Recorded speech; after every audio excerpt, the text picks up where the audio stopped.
northern stars to the southern shores, we're opening up a brand new door. In every island we're growing strong. Oh, we are building the future in every space. It's the dawn of a new day. We are turning a new page, hand in hand for a better tomorrow. Digital find the water to shine so bright. Commonwealth Roadshow, leading the light. Future is now with us together. The best of our islands for all mankind.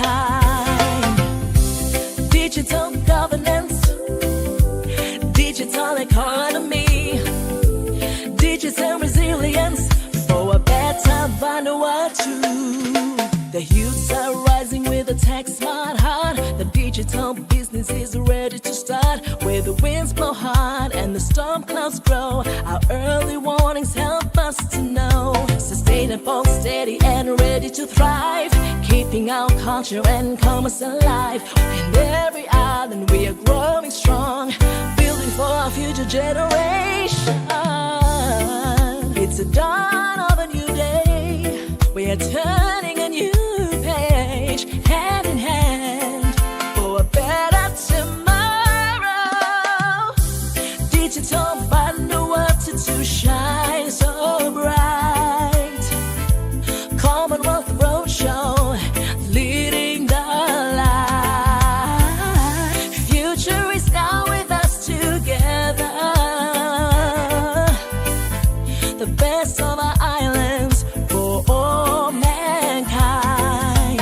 One road for all, no one left behind. Unlocking the power of the island mind. From the school to the clinic, the knowledge is free. Digital skills here for you and me. One road for all, no one left behind. Unlocking the power of the island mind. From the school to the clinic, the knowledge is free. Digital skills here for you and me. Digital find the water to shine so bright. Commonwealth Roadshow, leading the light. Future is now with us together. The best of our islands for all mankind. Digital find the water to shine so bright. Commonwealth Roadshow, leading the light. Future is now with us together. The best of our islands for all mankind. Digital governance, digital economy, digital resilience for a better Vanuatu.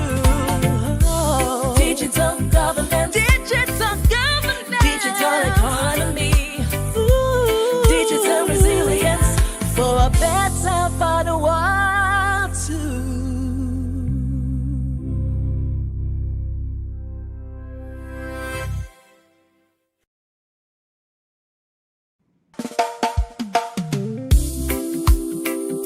Whoa, yeah, hey.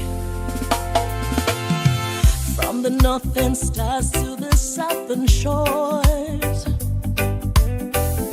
we're opening up a brand new door. In every island we're growing strong. Oh, we are building the future in every space. It's the dawn of a new day. We are turning a new page, hand in hand for a better tomorrow. Digital find the water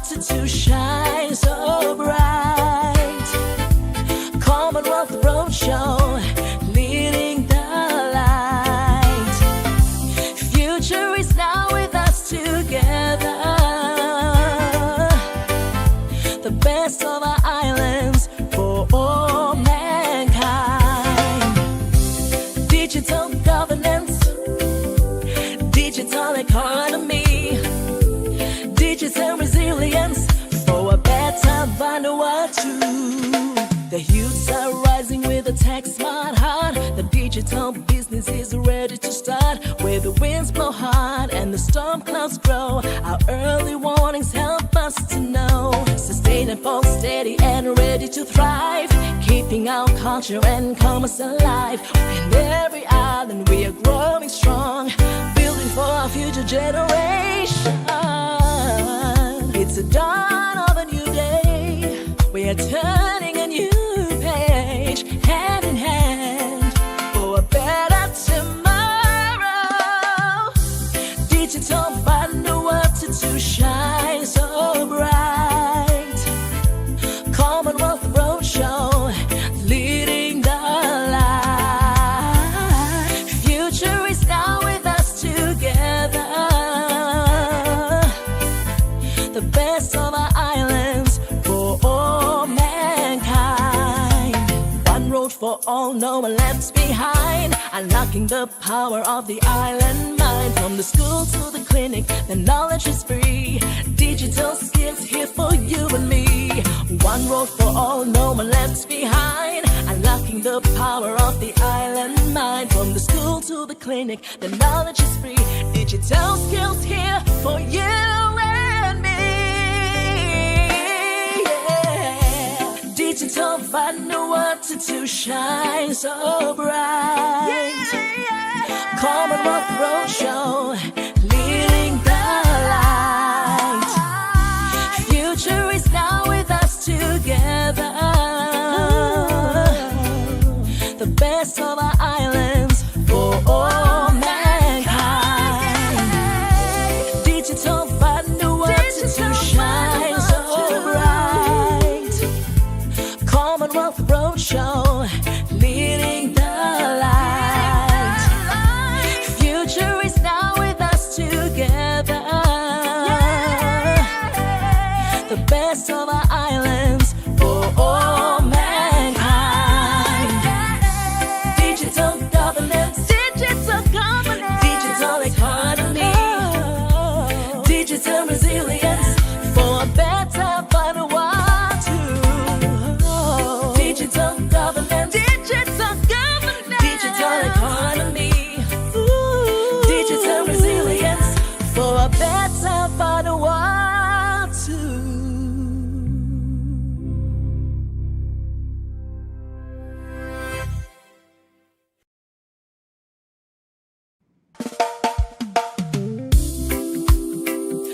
Whoa,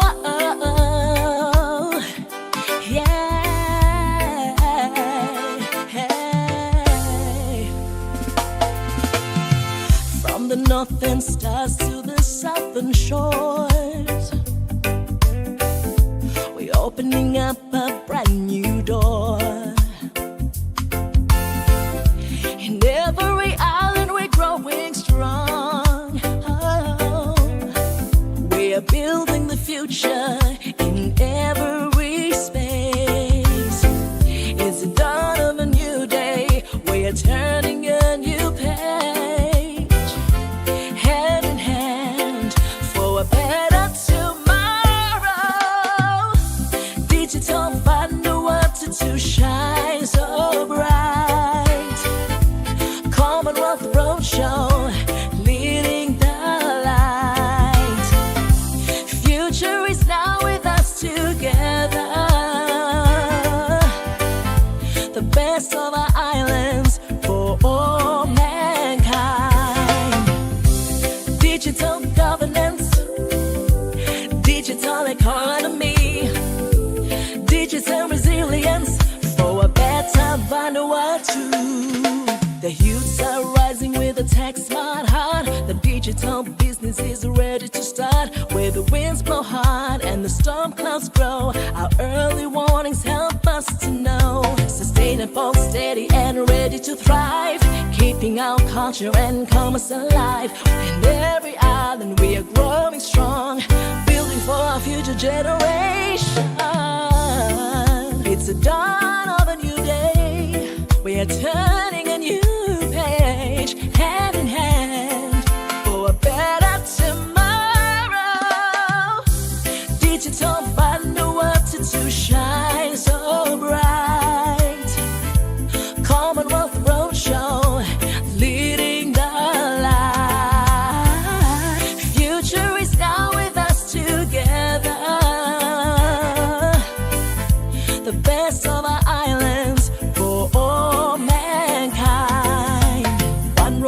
all, no one left behind. Unlocking the power of the island mind. From the school to the clinic, the knowledge is free. Digital skills here for you and me. One road for all, no one left behind. Unlocking the power of the island mind. From the school to the clinic, the knowledge is free. Digital skills here for you and me. Yeah. Digital underwater to shine so bright. Commonwealth Roadshow, leading the light.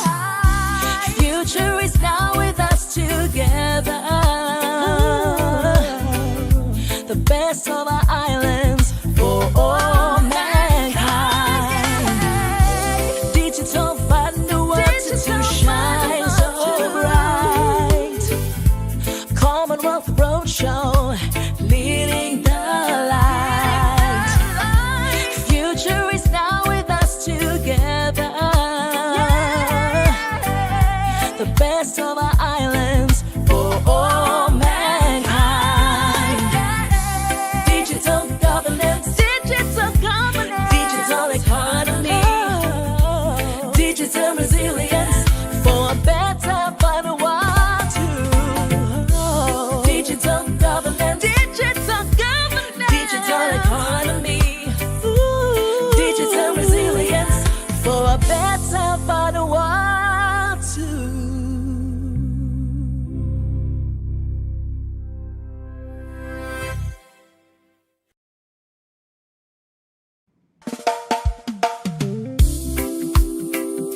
Whoa, yeah, hey. From the northern stars to the southern shores, we're opening up a brand new door. In every island we're growing strong. Oh, we are building the future in every space. It's the dawn of a new day. We are turning a new page. Hand in hand for a better tomorrow. Digital underwater to shine so bright. Commonwealth Roadshow, leading the light. Future is now with us together. The best of our islands for all mankind. Digital governance, digital economy, digital resilience for a better Vanuatu. The youths are rising with a tech smart heart. The digital business is ready to start. Where the winds blow hard and the storm clouds grow, our early warnings help us to know. Sustainable, steady and ready to thrive. Keeping our culture and commerce alive. In every island we are growing strong. Building for our future generation. It's the dawn of a new day. We are turning a new page, hand in hand for a better tomorrow. Digital underwater to shine so bright. Commonwealth Roadshow, leading the light. Future is now with us together. The best of our islands for all mankind. One road for all, no one left behind. Unlocking the power of the island mind. From the school to the clinic, the knowledge is free. Digital skills here for you and me. One road for all, no one left behind. Unlocking the power of the island mind. From the school to the clinic, the knowledge is free. Digital skills here for you and me. Yeah. Digital underwater to shine so bright. Commonwealth Roadshow, leading the light. Future is now with us together.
stars to the southern shores.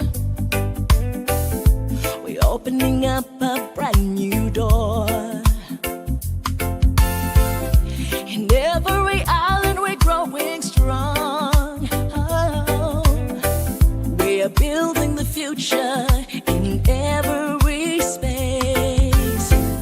It's the dawn of a new day. We are turning a new page, hand in hand for a better tomorrow. Digital find the water to shine so bright. Commonwealth Roadshow, leading the light. Future is now with us together. The best of our islands for all mankind. Digital governance, digital economy, digital resilience for a better Vanuatu. The youths are rising with a tech smart heart. The digital business is ready to start. Where the winds blow hard and the storm clouds grow, our early warnings help us to know. Sustainable, steady and ready to thrive, keeping our culture and commerce alive. In every island we are growing strong, building for our future generation.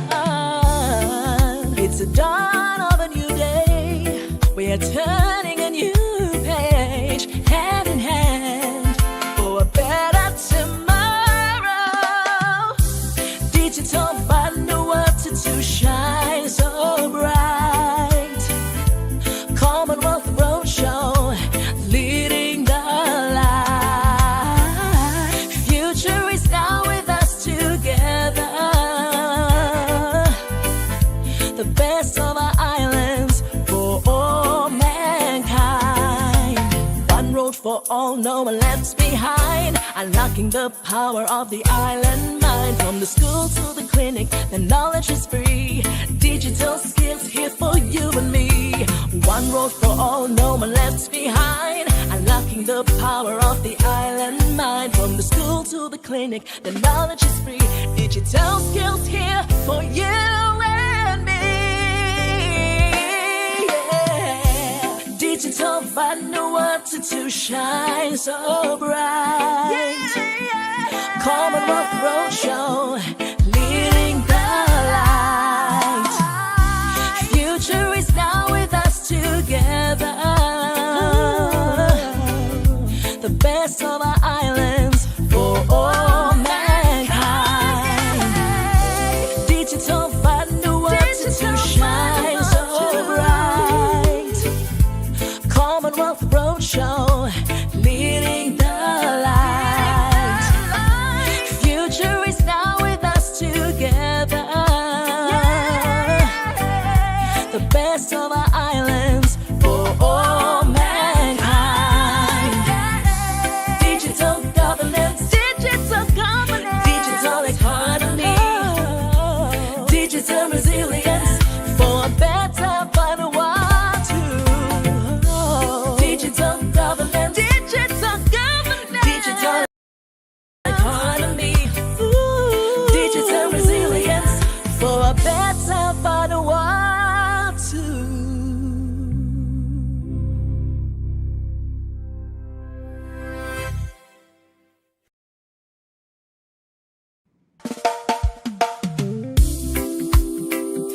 Whoa, yeah, hey. From the northern stars to the southern shores, we're opening up a brand new door. In every island we're growing strong. Oh, we are building the future in every space. It's the dawn of a new day. We are turning a new page, hand in hand for a better tomorrow. Digital find the water to shine Commonwealth Roadshow, leading the light. Future is now with us together. The best of our islands for all mankind. Digital governance, digital economy, digital resilience for a better Vanuatu. The youths are rising with a tech-smart heart. The digital business is ready to start. Where the winds blow hard and the storm clouds grow, our early warnings help us to know. Sustainable, steady and ready to thrive, keeping our culture and commerce alive. In every island we are growing strong, building for our future generation. It's the dawn of a new day. We are turning a new page, hand in hand, for a better tomorrow. Digital Vanuatu to shine so bright. Commonwealth Roadshow, leading the light. Future is now with us together. The best of our islands for all mankind. One road for all, no one left behind. Unlocking the power of the island mind. From the school to the clinic, the knowledge is free. Digital skills here for you and me.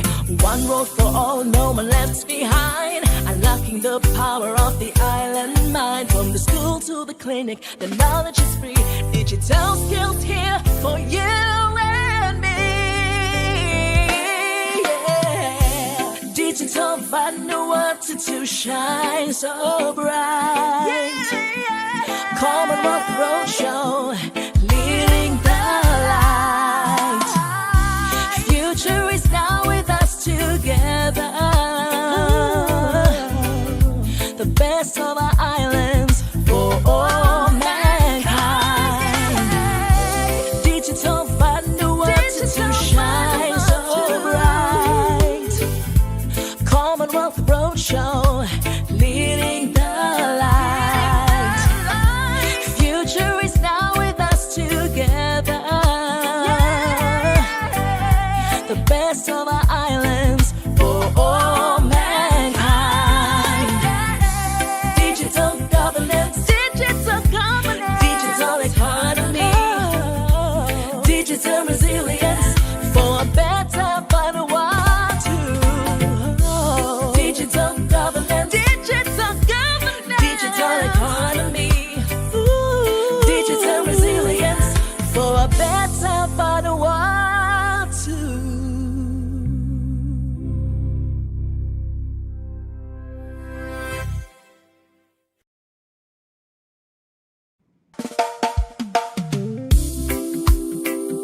Whoa, yeah, hey. From the northern stars to the southern shores, we're opening up a brand new door. In every island we're growing strong. Oh, we are building the future in every space. It's the dawn of a new day. We are turning a new page, hand in hand for a better tomorrow. Digital Vanuatu to shine so bright. Commonwealth Roadshow, leading the light. Future is now with us together. The best of our islands for all mankind. Digital governance, digital economy, digital resilience for a better Vanuatu. The youths are rising with a tech-smart heart. The digital business is ready to start. Where the winds blow hard and the storm clouds grow, our early warnings help us to know. Sustainable Sustainable, steady and ready to thrive, keeping our culture and commerce alive. In every island we are growing strong, building for our future generation. It's the dawn of a new day, we are turning a new page, hand in hand, for a better tomorrow. Digital button, the world to shine so bright. Commonwealth Roadshow, leading the light. Future is now with us together. The best of our islands for all mankind. One road for all, no one left behind. Unlocking the power of the island mind. From the school to the clinic, the knowledge is free. Digital skills here for you and me. One road for all, no one left behind. Unlocking the power of the island mind. From the school to the clinic, the knowledge is free. Digital skills here for you and me. Yeah. Digital button, the world to shine so bright. Commonwealth Roadshow, leading the light. Future is now with us together. The best of our islands for all mankind. Digital button, the world to shine so bright. Commonwealth Roadshow, leading the light. Future is now with us together. The best of our islands for all mankind. Digital governance, digital economy, digital resilience for a better, better world too. Digital governance, digital economy, digital resilience for a better, better world too.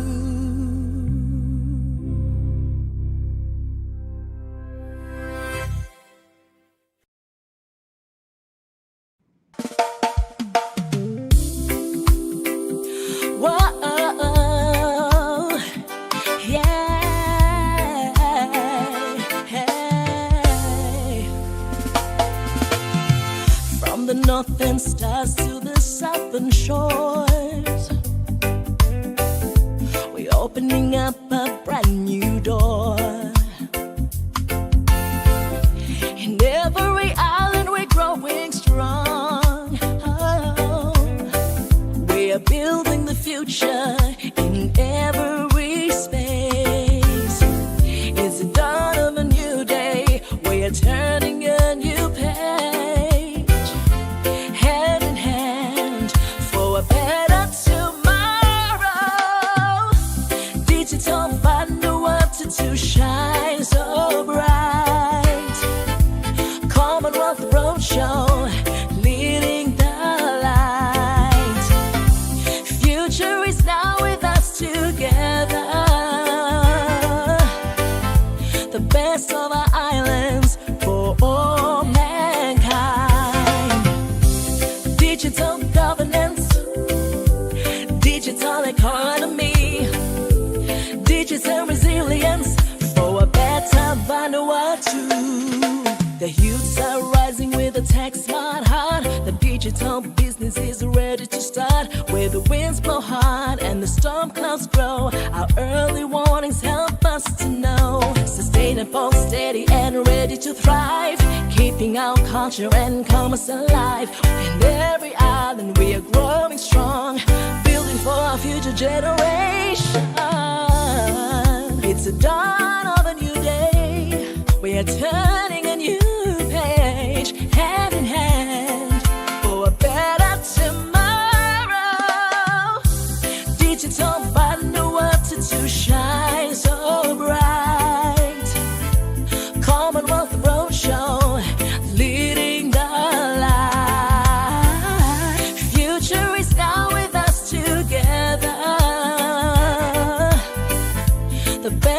our islands for all mankind. One road for all, no one left behind. Unlocking the power of the island mind. From the school to the clinic, the knowledge is free. Digital skills here for you and me. One road for all, no one left behind. Unlocking the power of the island mind. From the school to the clinic, the knowledge is free. Digital skills here for you and me. Yeah. Digital Vanuatu to shine so bright. Commonwealth Roadshow, leading the light. Future is now with us together. The best of our islands for all mankind. Digital Vanuatu to shine so bright. Commonwealth Roadshow, leading the light. Future is now with us together.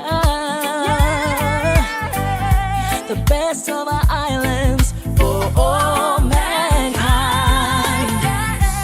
Digital governance, digital economy, digital resilience for a better Vanuatu.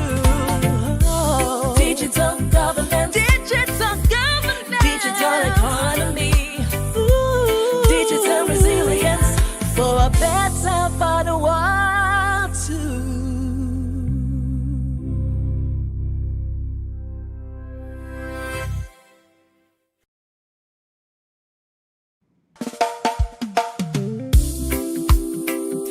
Whoa, yeah, hey. From the northern stars to the southern shores, we're opening up a brand new door.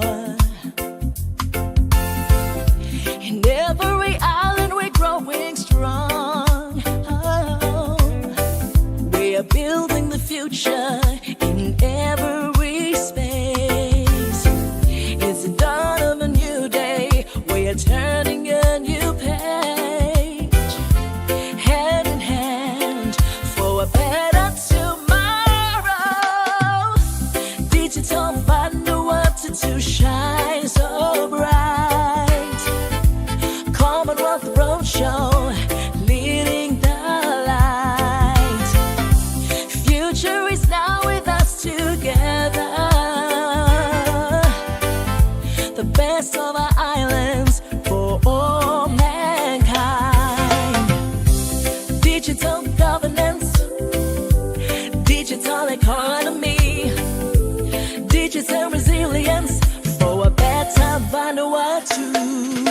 The youths are rising with a tech smart heart. The digital business is ready to start. Where the winds blow hard and the storm clouds grow, our early warnings help us to know. Sustainable, steady and ready to thrive. Keeping our culture and commerce alive. In every island we are growing strong. Building for our future generation.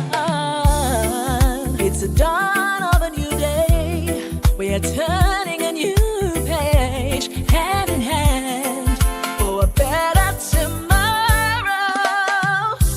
Digital Vanuatu to shine so bright. Commonwealth Roadshow, leading the light. Future is now with us together. The best of our islands for all mankind. One road for all, no one left behind. Unlocking the power of the island mind. From the school to the clinic, the knowledge is free. Digital skills here for you and me. One road for all, no one left behind.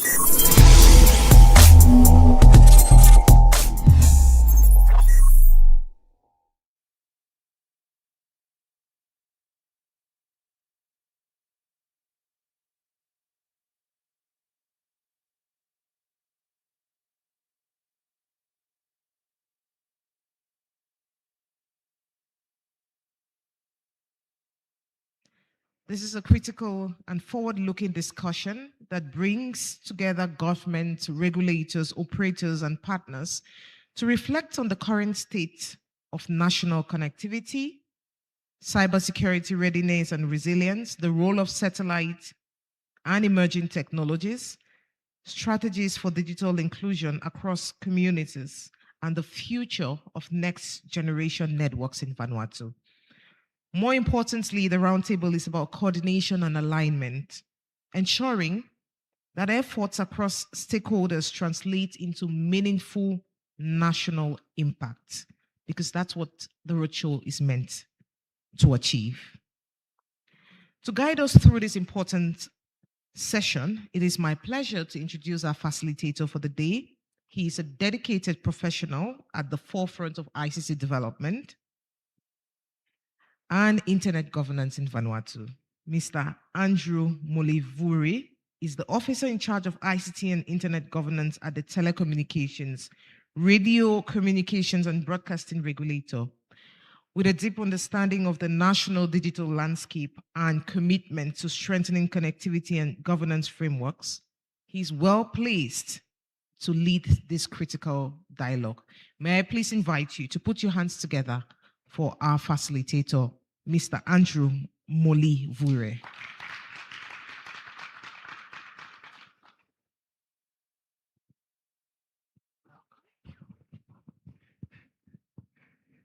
Thank you, Linda. Good morning. I'm honored to lead this session, this first session this morning, and it's the second last session for the day. And I'd like to acknowledge the presence of the Secretary General for CTO, Mrs. Bernadette Lewis, who is here with us, and she will be our keynote address speaker for this session today. So it's a great session with a lot of professionals here. It's a good mix. If you look at the program, we have the Director for Department of Communications and Digital Transformation.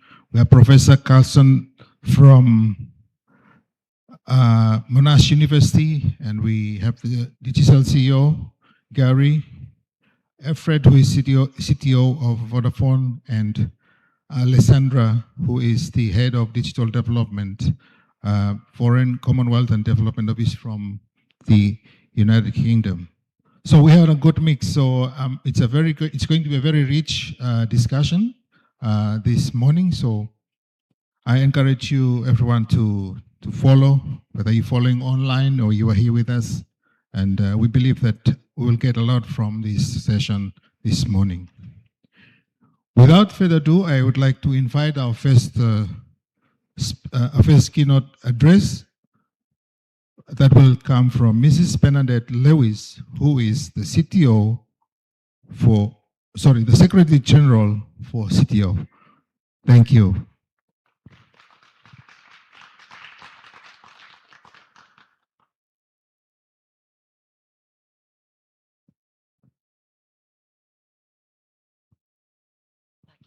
Thank you very much, Excellencies, distinguished guests, partners, supporters.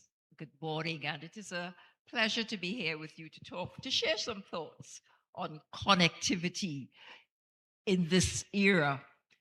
25 years ago, connectivity was defined mainly in technical terms, having a physical connection and basic access to the internet or telecommunications network. But the world has changed. Today, we speak about meaningful connectivity, a deeper and more human concept. It's not only about having a connection, it's about having a connection that works reliably, that people can afford, and that people know how to use safely to improve their lives. Digital connectivity is fast becoming a backbone on which societies, economic opportunities, public safety, education, health, and democratic participation now depend. Whatever our ambitions for national development and a digital future, they are now inseparable from the quality of digital connectivity available to the people we serve. And for the clearest lessons on what it takes to build meaningful connectivity, we could consider Vanuatu. It is an archipelago of more than 18 islands scattered across the Pacific and sitting on the Ring of Fire, one of the most active seismic zones on Earth. Its population is coastal, dispersed, and exposed for half of the year to powerful cyclones. Despite network coverage that approaches near universal levels, only half of the population actually uses the internet, and only about 60% have access to electricity. And I got this, I believe, from the World Bank. Yes, some statistics. If it's wrong, I'm sure you will correct me. And the signal may reach an outer island, but meaningful usage is interrupted by cost, by unreliable power, and by limited digital literacy.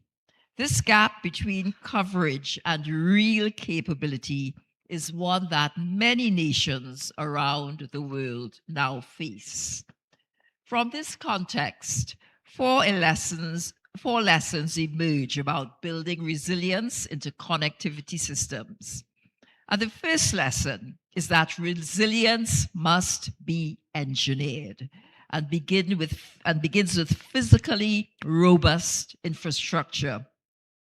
In an environment shaped by cyclones, earthquakes, floods, volcanic activity, resilience cannot be an afterthought. It must be designed into the foundation of any plan you write or formulate.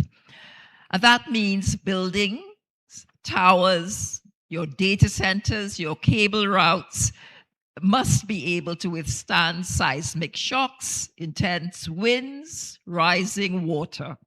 It means elevating essential facilities such as cable landing stations so that they may remain operational even when the storm surges or rivers overflow. It also means using tools like satellite imagery and artificial intelligence for modeling to anticipate risks before they materialize, and to choose the safest sites for critical investments. When infrastructure is built with the realities of the environment in mind, it stands a far better chance of working when people need it the most. The second lesson is that redundancy is essential. Any network that depends on a single line of communication lives under a constant threat.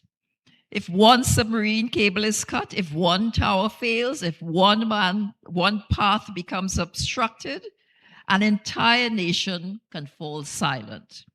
Redundancy is what keeps societies connected during disruptions. It means having multiple submarine cables that land perhaps in different parts of the country so that one disaster cannot isolate your entire system.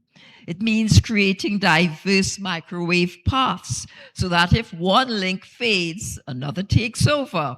It means ensuring satellite capability, especially low Earth orbit systems.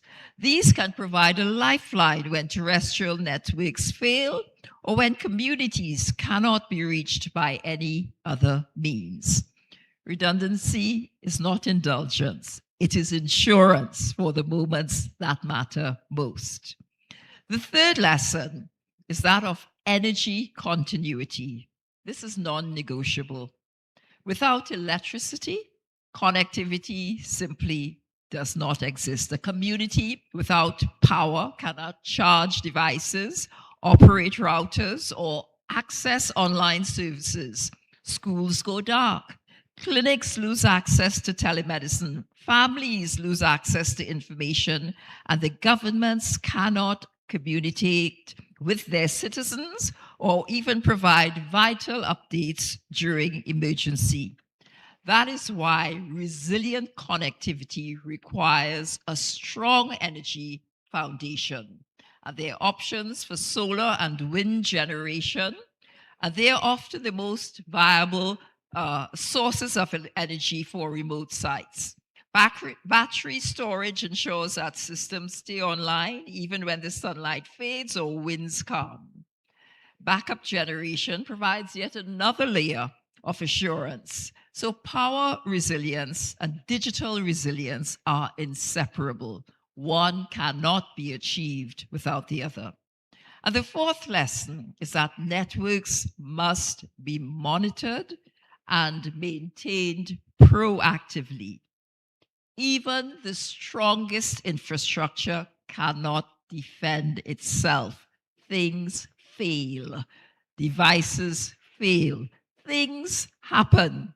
And modern network operation centers equipped with artificial intelligence can identify vulnerabilities long before they cause an outage. And they can detect malfunctioning equipment, balance network loads, and coordinate rapid responses during disaster episodes. And beyond technology, your teams of maintenance staff, they must regularly practice emergency scenarios. They must exercise those plans that you have for disaster situations. Do you have fuel for the generators? Are the chainsaws oiled? Are they ready? Are the satellite phones charged? Preparedness is a discipline, not an event. Now, these first four lessons help us understand the technical side of meaningful connectivity. But connectivity is never only a technical challenge. It is fundamentally a human one. And this brings us to the second part of my discourse. Connectivity becomes meaningful only when people have the skills, confidence, and opportunity to use it to improve their lives. And governments have a profound role to play in fostering and making use and inculcating meaningful connectivity, because the government is the only institution with which every citizen has to interact, from birth, the registration of a birth, at school, enrollment for school, healthcare, registration of business, taxation, dispute settlement, seeking justice, and finally, one day, having to record the passage of their lives from this life. And this means that the government is uniquely situated. It is the most natural and most impactful institution to know its citizens, and therefore the government must be an early adopter of digital technologies and to use them effectively to deliver services to their citizens. And when governments embrace digital service delivery with a whole of government approach, they effect significant change, such as the reduction of travel time for remote communities. They enable more equitable access to essential services. They strengthen disaster communications, and they increase transparency and public trust. But digital governments, or governments that have effectively embraced and used digital technologies, they cannot succeed unless certain foundational platforms are in place, right? And we've spoken a bit about connectivity. Connectivity must be universal, reliable, and affordable. what is the point of having the best resilient network out there and I cannot afford the device or I cannot afford access? So affordability is mandatory. People cannot use services they cannot access. And the other part of this is citizens must be digitally literate. And we cannot assume that if we put it out there, your citizens will be using it. We can't make those sort of assumptions. We have to be intentional. Skills cannot be assumed. They must be nurtured and encouraged. And this is a collective responsibility when we think of building the skills.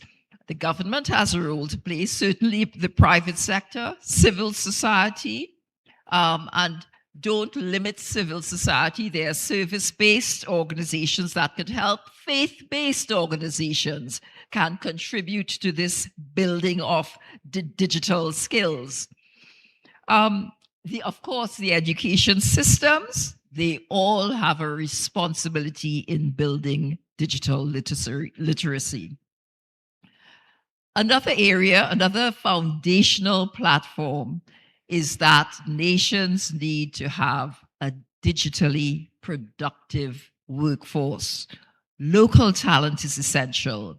Young people must see the opportunity in creating, for example, local talent, developing applications, repairing, maintaining, growing, scaling networks, teaching digital skills, or innovating in ways that are congruent or that reflect the local culture and context.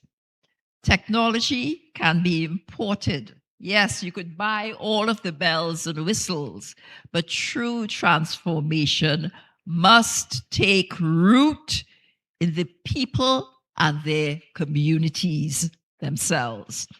So the lessons from Vanuatu remind us that resilient connectivity must be engineered intentionally.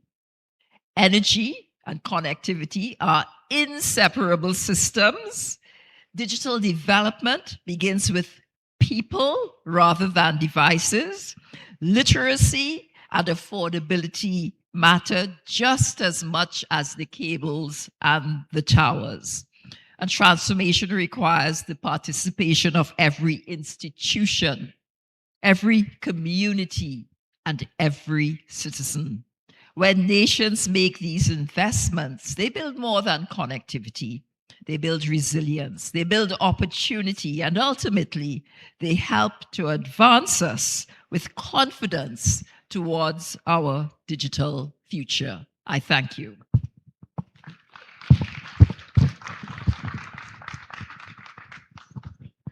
Thank you so much, Secretary General Lewis. Give her another big round of applause.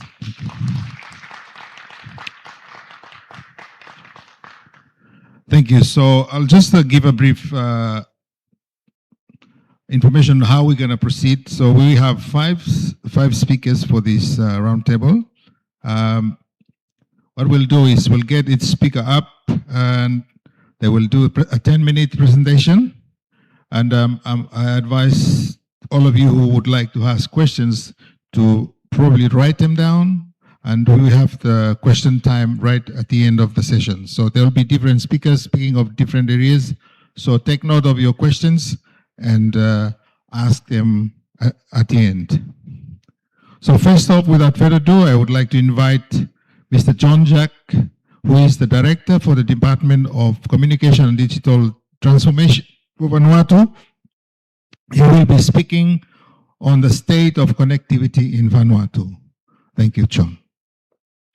Would you like to give him a round of applause? Thank you. Welcome him.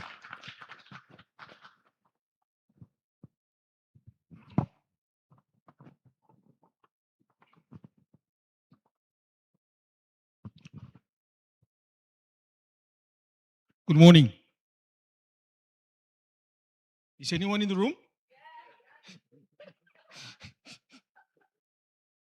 There was only one person in the room.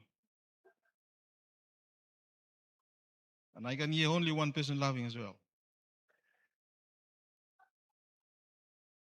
Okay, so I have been given the task to say a few words on the state of connectivity in Vanuatu. Thank you to CTO, and I take this time as well to thank our local team as well for the collaboration in organizing this event.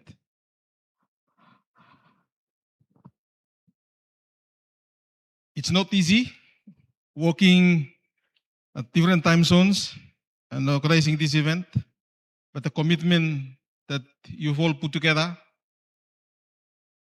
is fantastic, and I congratulate all of you for the very good job so far.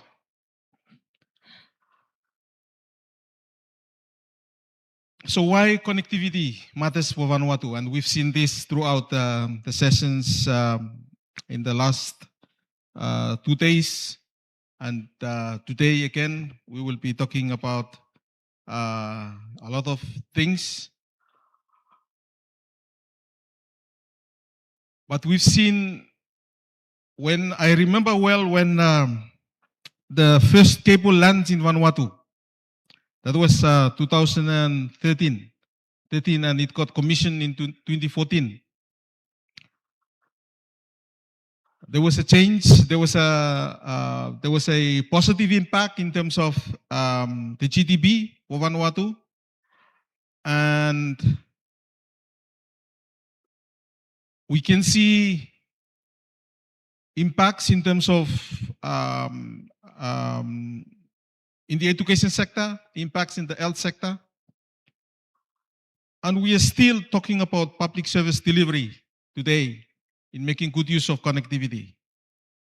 So yes, connectivity does matter for Vanuatu, and I want to thank all of you stakeholders that are contributing to making sure that our sectors, agriculture, health. Yesterday we hear from a beautiful colleague from the Department of Public Policy from the Ministry of Health, and thank you for having you again this morning. Thank you, Director. And let us not forget, disaster preparedness and resilience need a good and a strong connectivity and a resilient connectivity. So yes, it matters for Vanuatu. So connectivity is not just about communication. It is an enabler of everything that we've been talking about since Monday. Now, I don't want to spend time to bring this into context. We've heard it from the Secretary General, and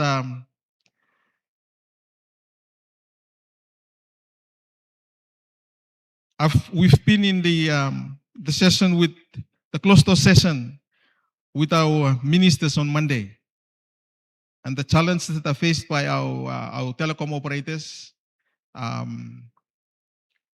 is just enormous, and it is a matter of us working together to be able to address those challenges.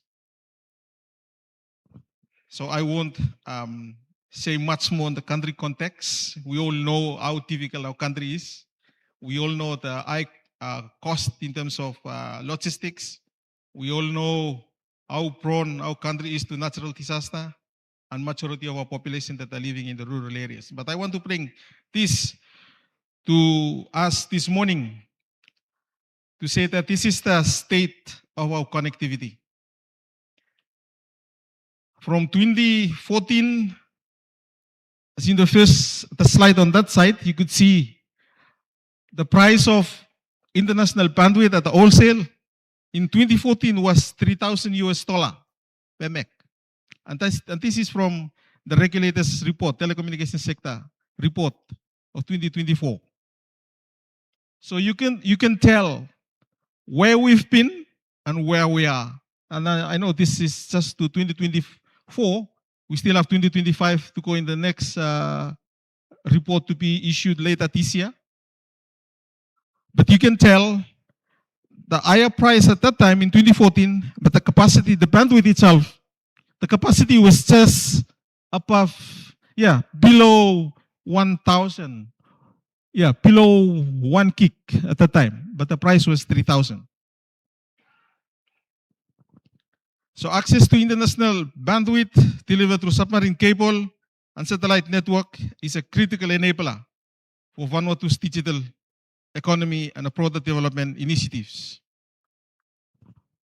Thank you to Interchange.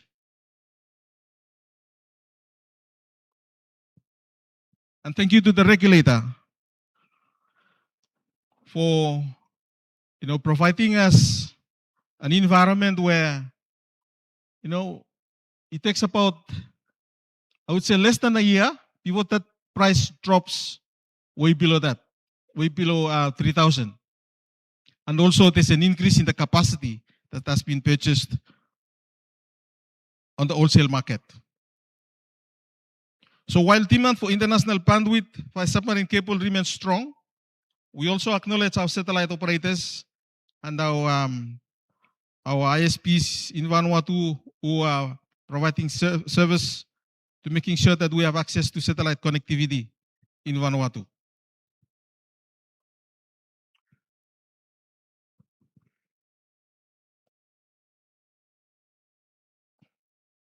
I don't know what happened to the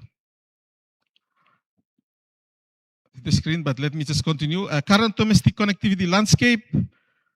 We have a mobile, in terms of mobile broadband, we have in 2014, we launched this universal access policy, and we are near reaching universal mobile coverage. We have limited fixed broadband. And we are seeing a lot of community and institutional access and initiatives in our communities, which is very, very encouraging. And I thank the Ministry of Health, as mentioned by our director yesterday, about the initiative to connect health centers. And we all will work together to making sure that we provide connectivity, and not just connectivity, but delivering service through connectivity. This is where we are as per the telecommunications sector report published by the Regulator's Office. We've seen an increase of 7% over a period of 1 year from 2023 to 2024 in terms of mobile subscriptions. We've seen a mobile voice revenue decline. What causes the decline? I believe you will all know. I receive most of my calls on my phone via WhatsApp than voice calls over the mobile network. That's just me. I don't know about the others.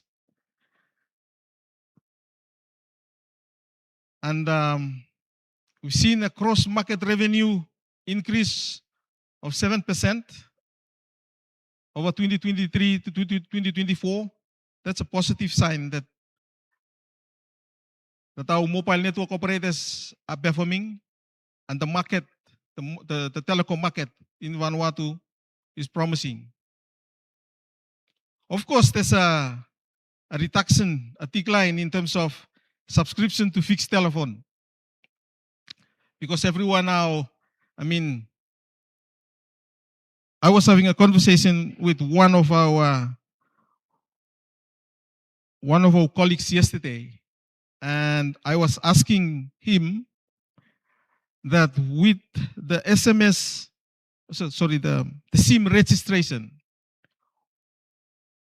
how do they measure the number of SIMs, or how do they register the number of SIMs? Is it one SIM per person or multiple SIMs per person and count as one? Now, the feedback that I got was the SIM registration is per person per SIM. So that means if you have 3 SIM, or if you have 3 mobile phones, then there are three different people, even though you are the same person owning three different mobile phones or three different SIMs. Now that is something that I think we need to relook, and so that we have a more, I would say, a report that reflects the true data that we have. Mobile data traffic has declined from 2023 to 2024, 11% decline. But mobile data revenue has increased. Don't ask me question why that happens. I expect the office of the regulator to be in the room.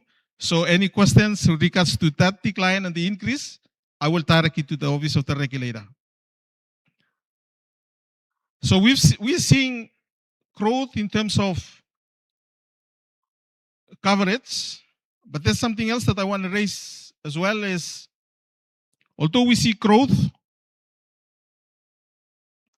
we are also being faced with the challenge of mobile coverage cap and as well as usage cap.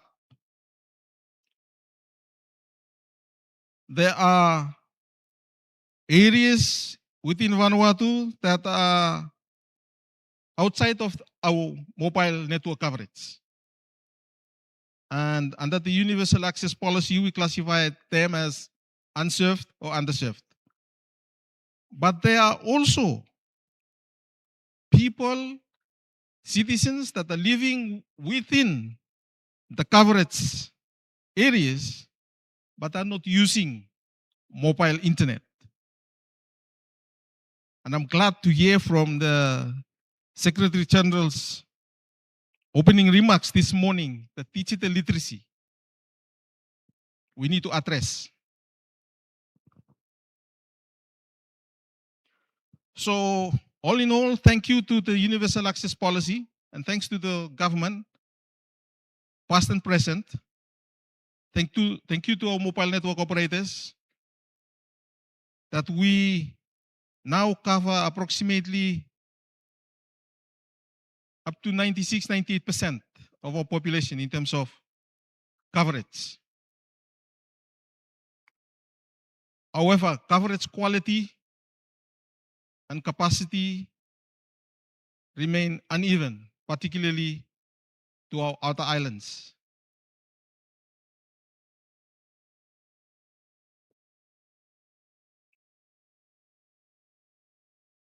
Now we know more than 70% of our population lives in our outer islands, and that we need to address. In terms of affordability and usage, it has improved significantly, but cost and skills still limit meaningful use of the connectivity. Mobile data as prices has fell dramatically since 2014 when we have our first cable.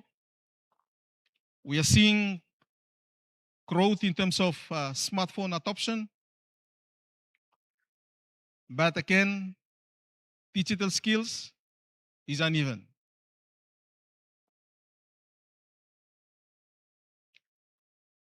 The price adjustment in the international bandwidth not only supports broader affordability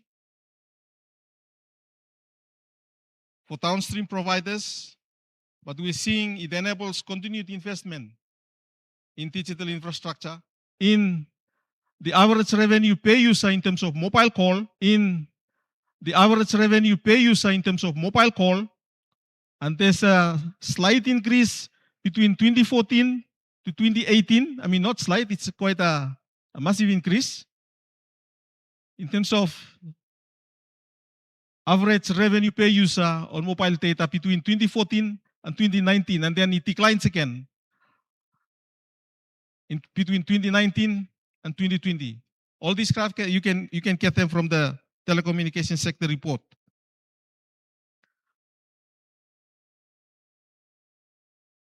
So there's a decline by 9%,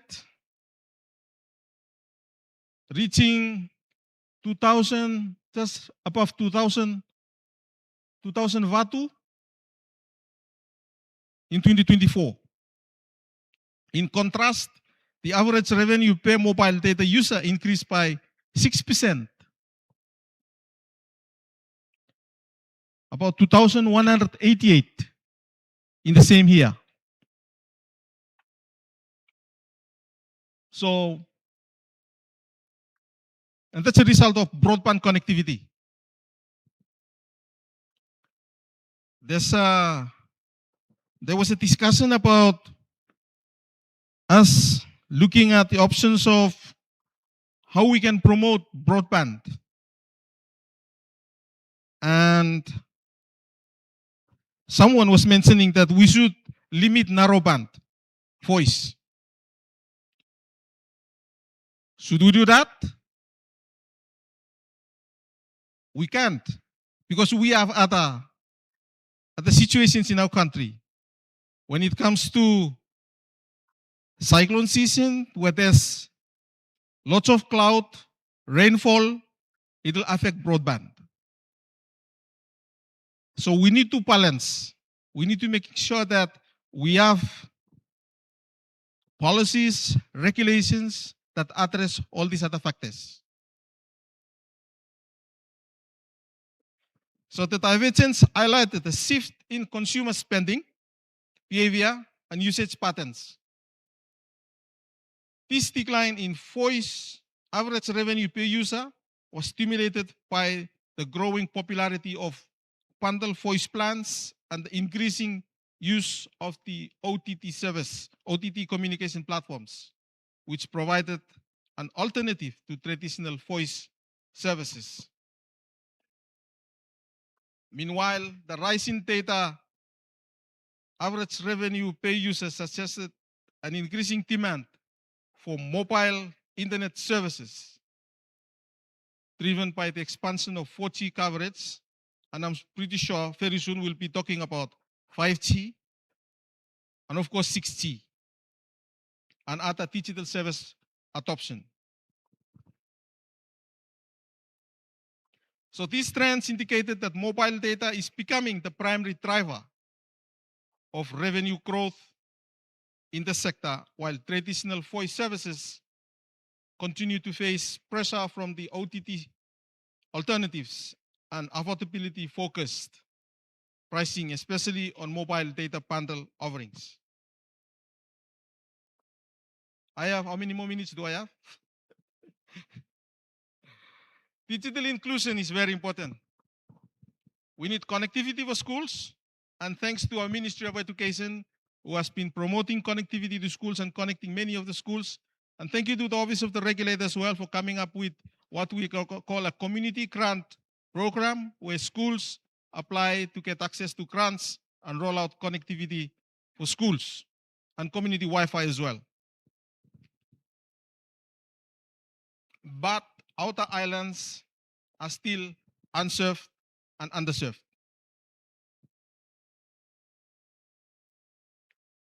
Our policy, our universal access policy, got lapsed in January 1, 2024. We are currently operating under the Universal Access Policy under the Regulators Act, and we need to review that. We need to review that to make sure that our policy is modernized, and we need to look at other alternatives to improve the rollout of infrastructure in Vanuatu. And it's good to hear that the Regulator's Office is looking at reviewing and modernizing the TRPR Act.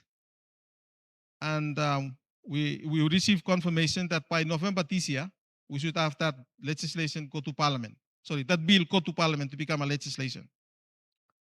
But not just that. We need pro-investment frameworks.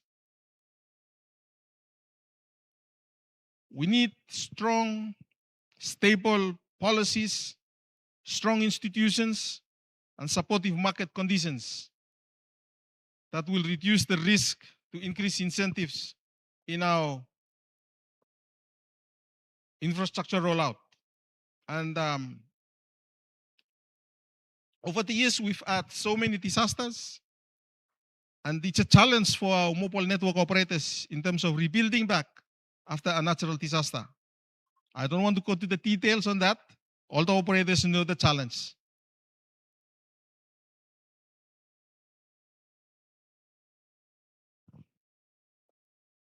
We are so lucky that we have an independent regulator in Vanuatu, and let's keep it independent. Let's keep it a clear separation between the policymakers, the regulator, and the operators. And I think having the regulator office established back some years back, it creates this open and fair market in Vanuatu. And as a result, we are seeing growth in connectivity in Vanuatu. And let's keep it that way. Let's maintain it, or let's enhance it.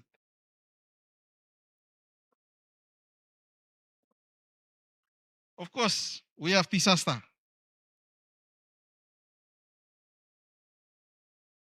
And that picture was taken this morning at one of our early warning sites, infrastructure that's built recently. I mean, the tower structure was there before, but just over a few days ago, we started installing speakers over those towers for early warning system. And thank you to the Japanese government, through the Asia Pacific Telecommunity for this pilot project in Vanuatu. And we're looking forward to scale up that pilot project to have such infrastructures in other islands. And we look forward to the support from our telecom operators. We need partnership. We need partnership. It's not just the government. Of course, we hear from the Secretary General. The government needs to know its citizens. Like the bankers or any private business would say, know your customer. But the government needs to know its citizens. So government leadership from the government is very, very important. And we're happy to say that we have that in the current government. And that was shown to us on Monday when we have both the Prime Minister and the Deputy Prime Minister here with us for the official opening of this roadshow. We need support from our private operators. And of course, we need our development partners. I will continue to strongly campaign for that support from our development partners. One good example that we had was back in 2015 during the cyclone Pam. So we need that collaboration and partnership with our partners. And for public-private partnership, we need a public-private partnership model that is central to future infrastructure sustainability. And it must be done, or arrangements for public-private partnership must be done in a transparent way, where we don't get the cost to the citizen or to the citizens to absorb the cost. But we need to work in a way that at the end of the supply chain, the citizens can afford to use the service. Otherwise, we will continue to see an increase in the usage cap. Key challenges, it's all there. We all know. Our priorities for 26 to 2030, under our digital transformation master plan, we need to improve service quality, public service quality, expand affordable rural access. And I want to say thank you to the regulator's office for committing funds for us to pilot our first tower infrastructure sharing in Vanuatu. And thank you to UNCTF for providing funds to procure a power system for the tower. And as of this morning, I received a call that the genset, the shed for the genset, is almost into completion. And we're looking forward to launch, to commission that tower before mid of 2026, going back. We need support. We need technical assistance. We need blended financing from our development partners, our financial institutions, to work collaboratively with the government. And we need to train our people. As mentioned in the Prime Minister's keynote speech on Monday, we need to develop this capacity within Vanuatu so that in times of natural disaster, we don't have to wait for a flight from Fiji or Australia to bring in experts to come and fix our issues. We need to have these people in the country. And as the Director for the Department of Communications and Digital Transformation, I am super, super proud of our local team within the department. I think they should get a round of applause. Everybody talked about us when we had this massive ransomware attack in 2022. But this team brought in their children to come in the office and sleep all night to bring back the system online. It took a number of days, but they are so committed. And the network itself came up less than 2 weeks. And I am super, super proud. And I want to thank all of them. And some of them are in the room, some of them are in the office. But this is the dedication that we need from our local talented people. And we need to build that capacity. And not just building the capacity, but the ability to share that knowledge with the new generation of youths that are coming. And I'm happy to see a number of youths that are with us in the room this morning. So thank you Tomas. I think I took more than 10 minutes. But to conclude, to achieve progress, we need strong commitment from everyone. The challenges will remain, will increase, but we need strong commitment from everyone. Thank you, Tomas.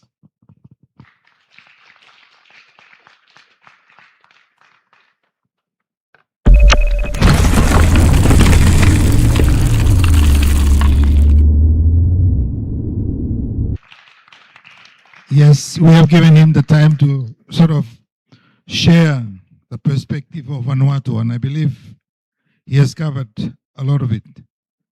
So our next speaker will be on building cyber-resilient connectivity as Vanuatu expands nationwide digital access. So please join me in welcoming Professor Carsten Rudolph.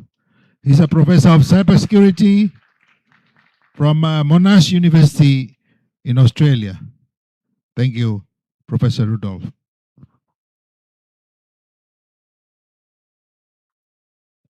Thanks, Andrew. Need to make a bit of space here.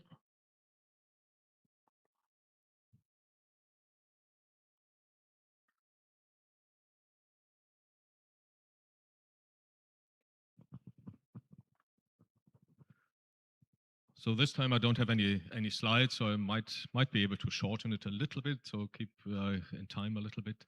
But before I start, I just want to reinforce what John just said. We have been working with a team in Vanuatu since 2018, what is now called the DCDT, and we really have competent partners to work with on cybersecurity in the country, and it's a pleasure to work with them and also have the stability of have the team here really helps in getting the continuity in and working on the topics of cybersecurity. It remains a critical question and it remains a difficult question. And I've just picked for this talk a few points that might be relevant.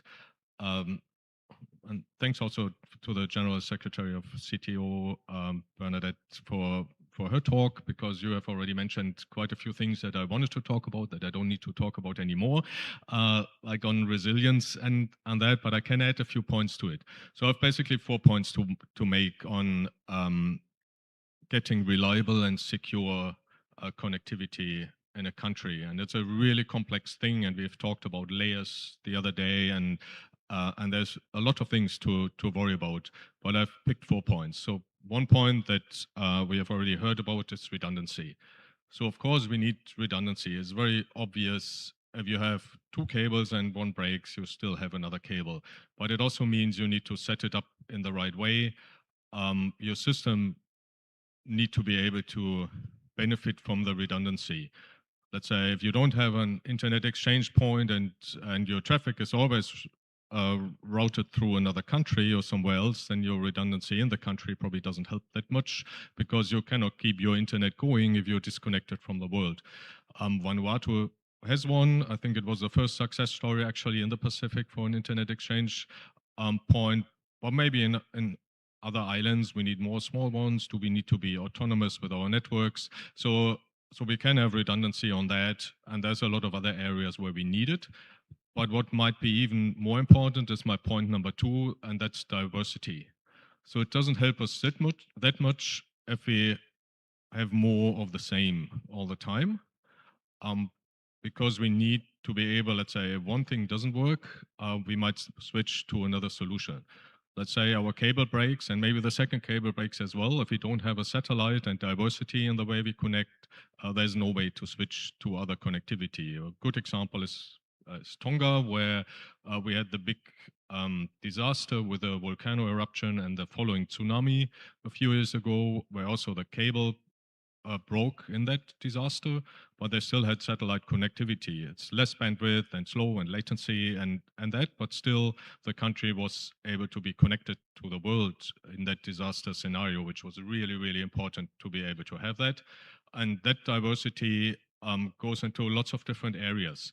And it's also, let's say, the products I use. If I have the same type of product in all areas of my network, and that product fails, let's say a software update fails or something fails with that type of product, if I don't have diversity, I'm in trouble. So that's a really important thing to keep in mind, that it's not just redundancy, but also diversity that is a much stronger way of being redundant in the systems. So let's quick check with my notes. I think that's relatively clear. I don't think I need to have a lot of examples on that. I probably talk a bit more about my 2 other points. The one, obviously, my area of expertise is security, cybersecurity. So that's a really important one, but it's also a really difficult one. Because first, we have already talked about skill. So we need the people to know how to configure systems in the secure way. Very often, if we have hacks into systems, is not that there's a vulnerability in the system. It might be that it's configured in the wrong way, and we actually give access to people who are not supposed to have access. Or we have traffic going through that we don't know about, that we don't see, because we don't know what to look for with the traffic. And so there's lots of things where we need expertise, and John has also mentioned that. And this is also where Monash University is extending the collaboration with Vanuatu to see that we can push for that more. So that's one part of security. But then the second one is, how do I get secure systems in place? How do I buy big routers in my networks that are actually secure? Do I need to find the right vendor to do it? Do I only work with one country to do it? Who do I trust in doing that? And that's actually a really complex topic. I think what we probably need to look for is openness on the vendor side, so that we have open interfaces, that we know what these devices are actually doing. But also that is well, maybe I pick one example. What we observe is on the cybersecurity policies of countries that more, at least the bigger countries, switch from a policy that wants secure systems to a policy that enables them to have offensive cybersecurity capabilities. And for us, we're quite worried about that, because what that actually means is, if you think about it, if you, let's say you have a router in your network, and that router is a 100% secure router, probably doesn't exist in the world, but just imagine it is. There's no vulnerability in it, you have configured it correctly, nobody can actually hack it because it's secure. That means it's different to like a normal weapon, a cybersecurity weapon, you cannot just make stronger. So if you have a secure router, you cannot just hack better or stronger to get into it. If you want to have a cybersecurity, what people call a cybersecurity weapon, what it actually means is you would need to know a vulnerability in that router that you can exploit, right? So if you want to hack into it, there needs to be something to exploit to do it.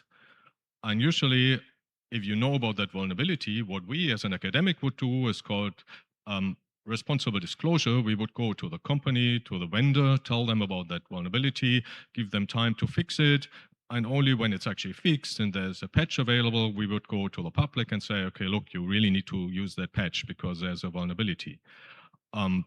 If I want an offensive cybersecurity weapon, I'm not going to do that because I want to know about that vulnerability and I keep it secret, and I hope that nobody else knows about it. And then what I do is I scan the networks, and if I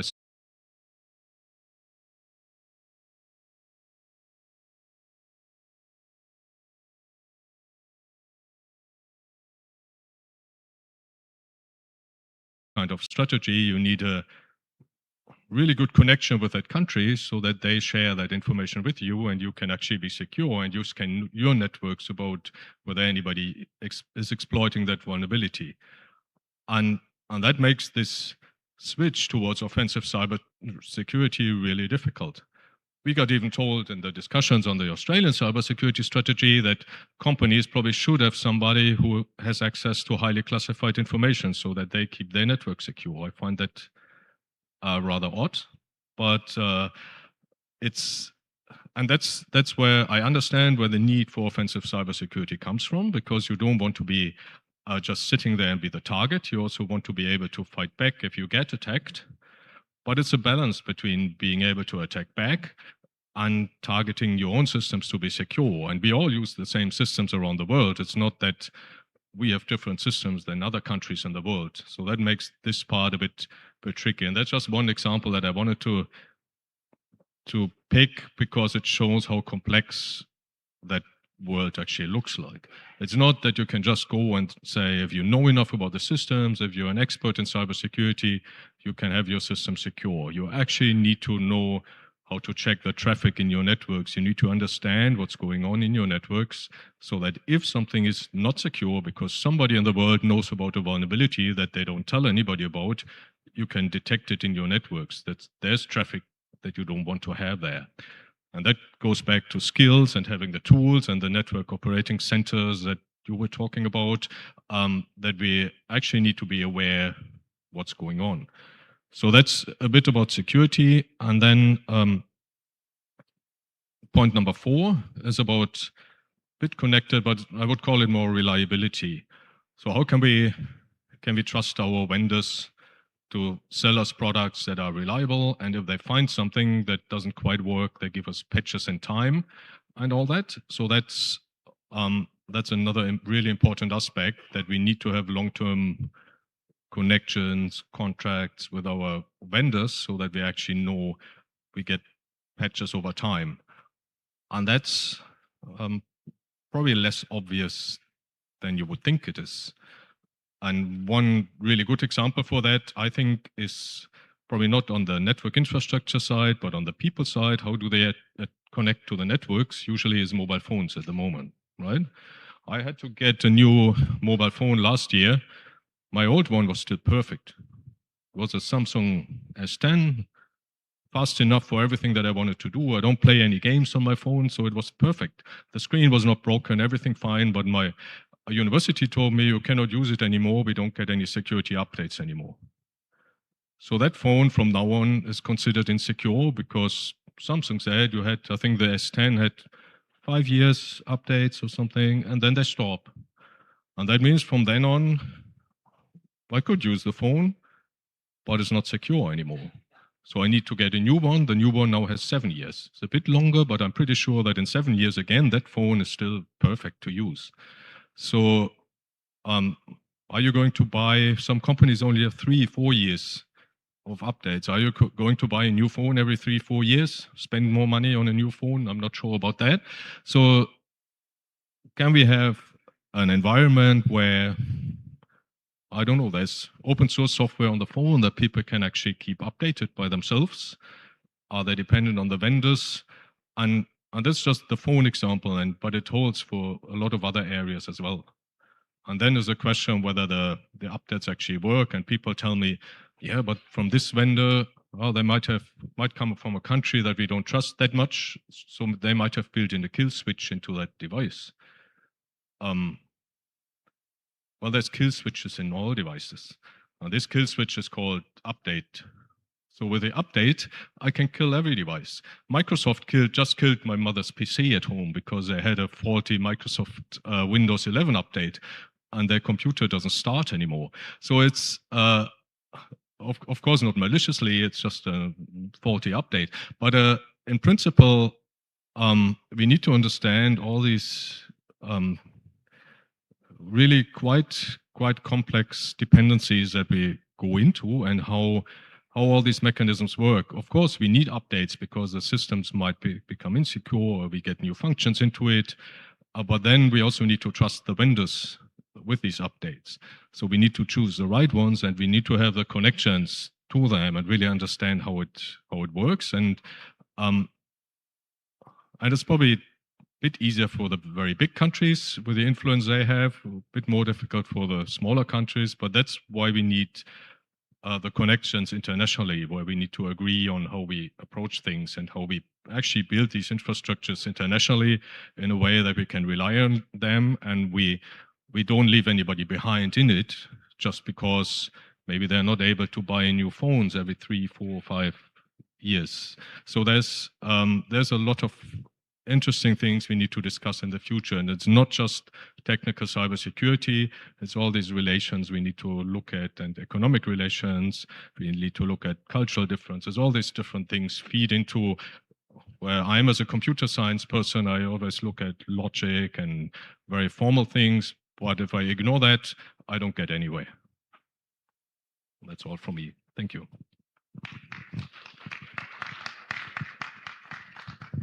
Thank you, Professor Rudolph. Give him another round of applause. Yes, harmful intent will never stop. So cybersecurity, we have to be vigilant and resilient. Thank you very much for that. Up next is a presentation on practical strategy for driving digital inclusion. We're fortunate to have Mr. Gary Sufong, who is Chief Executive Officer for Digital Vanuatu. Thank you, Gary. The floor is yours. Give him a big round of applause to welcome him. Thank you.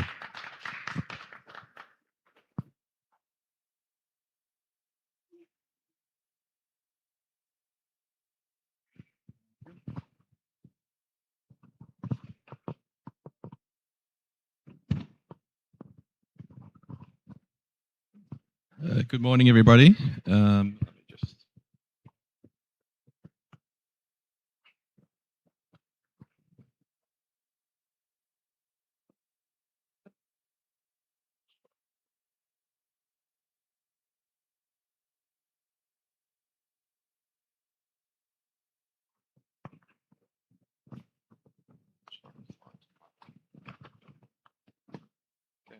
I'm going to read John's slides again.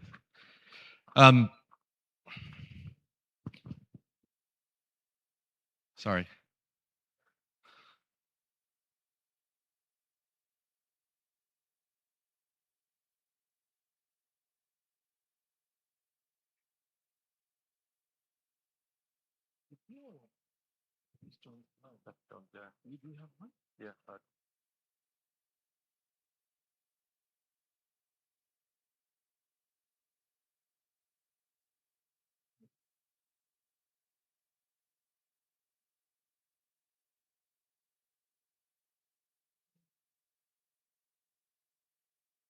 Okay, we got there.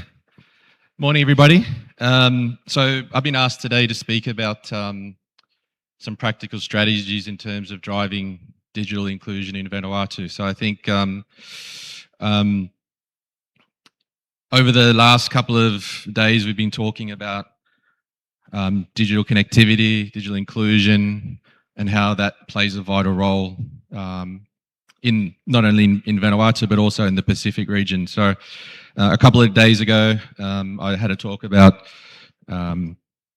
digital connectivity and what that actually means in the country. But obviously today I'm going to be talking about digital inclusion. So I think just to actually reframe what digital inclusion means, I think for our society to be truly inclusive, there's a couple of key elements that we need to have to make sure that actually is successful. Three things that I've got up on this slide here. I think the Secretary General already covered some of these in her opening speech, but definitely the way that we see it is that there needs to be meaningful access to connectivity. So it's not just about having network coverage, having fast speeds, etc. There needs to actually be access to that connectivity. Affordability is key as well. So without actually being able to afford to access that connectivity, or afford the device that connects to that connectivity as well, we find that obviously that inclusion doesn't come to fruition. And probably one of the key reasons would be the actual ability to benefit from that. So there actually needs to be a need. People need to see a need in terms of why that digital connectivity is important to them.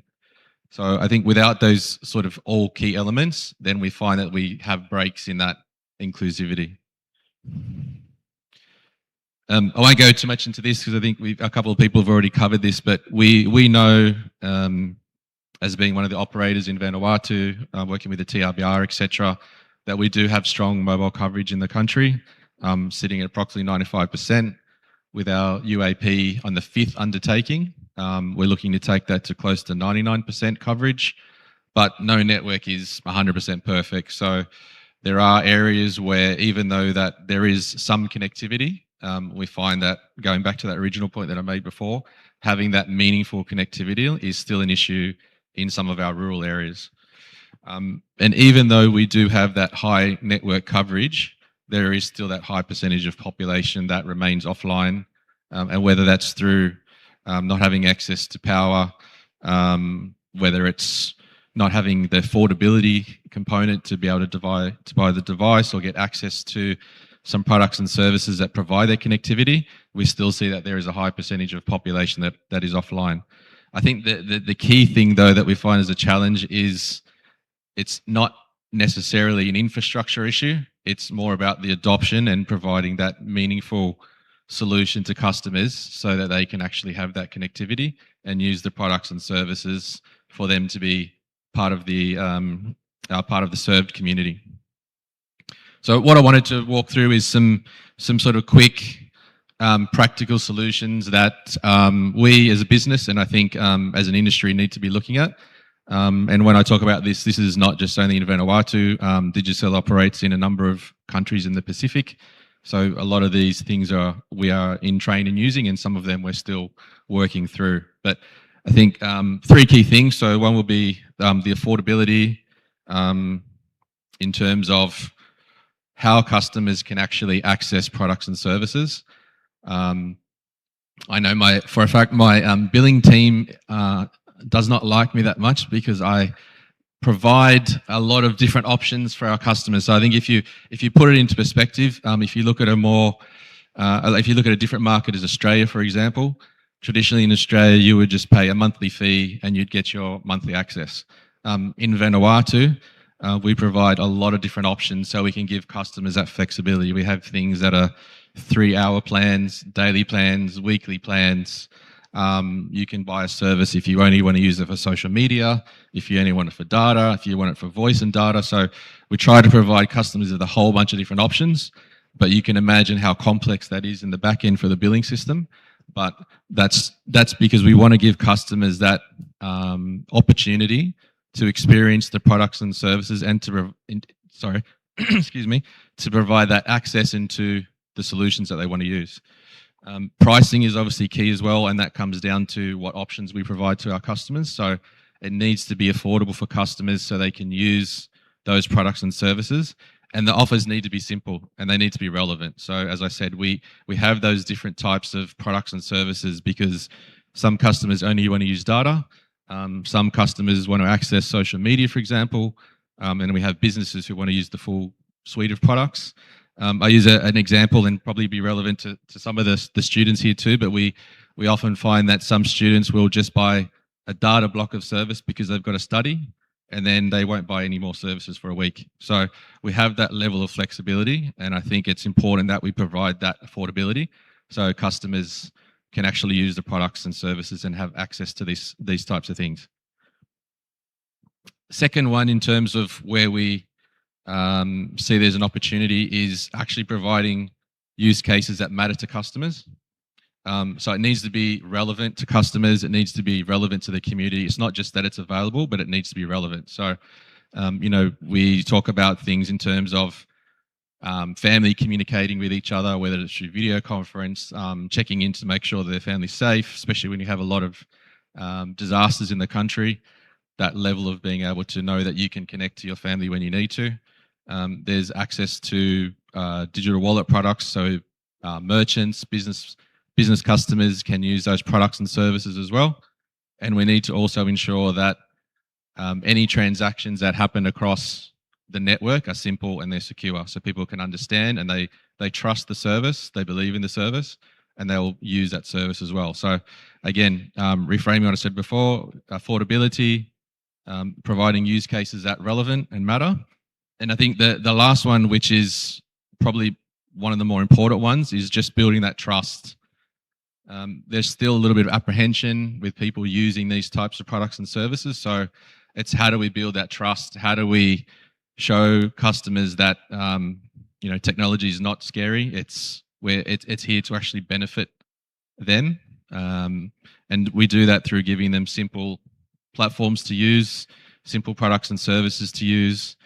There's a lot of digital literacy products and programs that we go through with our community and some of our partners, just to actually show people how to actually use the products and services. I think once we find that when people are comfortable and they're confident, then it becomes second nature and they use those products and services a lot more.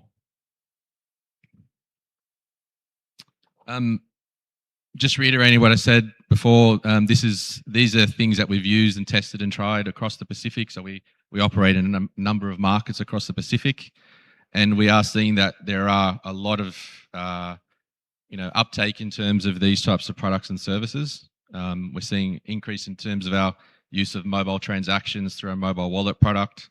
We're seeing businesses take on the merchant facilities using this connectivity so they can improve their businesses, whether that's through social media for advertising, whether it's using some of our office suite products, whether it's using MyCash as a merchant facility, and also being able to accept money and remit money through the consumer base.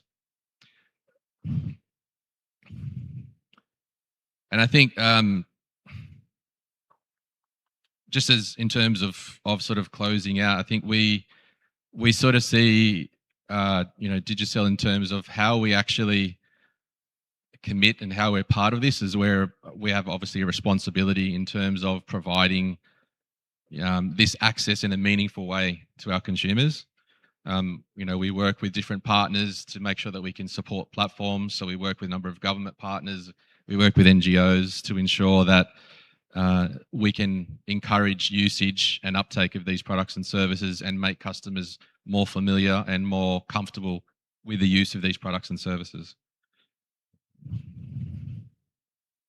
So just to reiterate again, I think in terms of how we can actually drive digital inclusion and make it more successful, it's key that these products and services are affordable, they're accessible, they focus on real everyday use cases, so it's relevant to consumers in terms of what they're actually after, and we build that trust and confidence. So if we can if we can work on all these three, and there's obviously little different things that we can put together to make sure that comes to fruition, then we start seeing significant uptake in terms of customers, being part of this digital inclusion. So if we look at some figures in terms of ourselves, we've seen a dramatic uptake in our digital wallet product since we launched it to where it is now.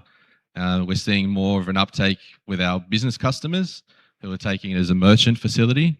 And as we see significant amount of IMT coming into the country, predominantly from RSC workers who are in Australia and New Zealand, there's a huge uptake in terms of the usage of MyCash as a digital wallet product.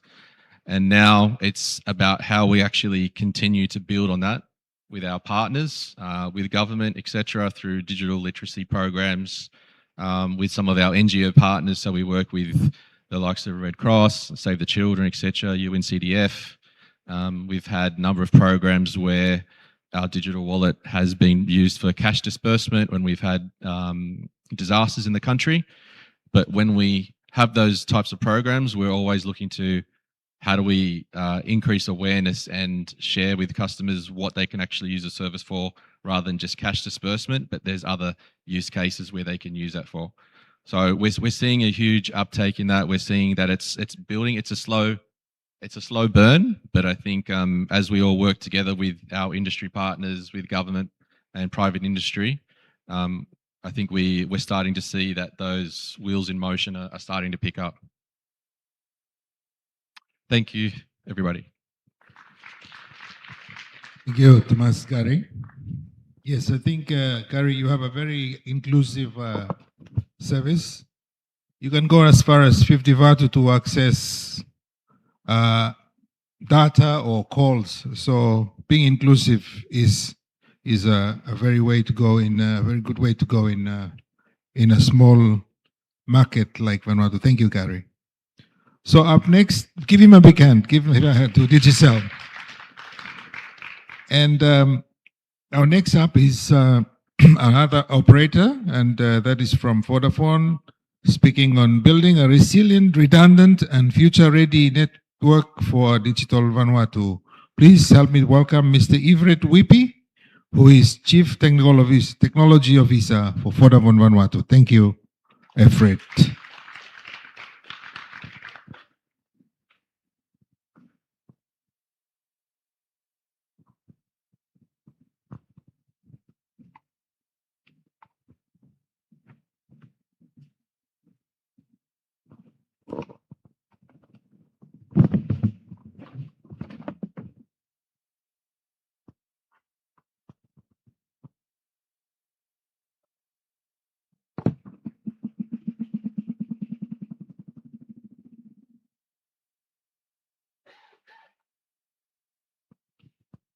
Good morning, and thank you to the CTO and DCNT for the opportunity to speak here today.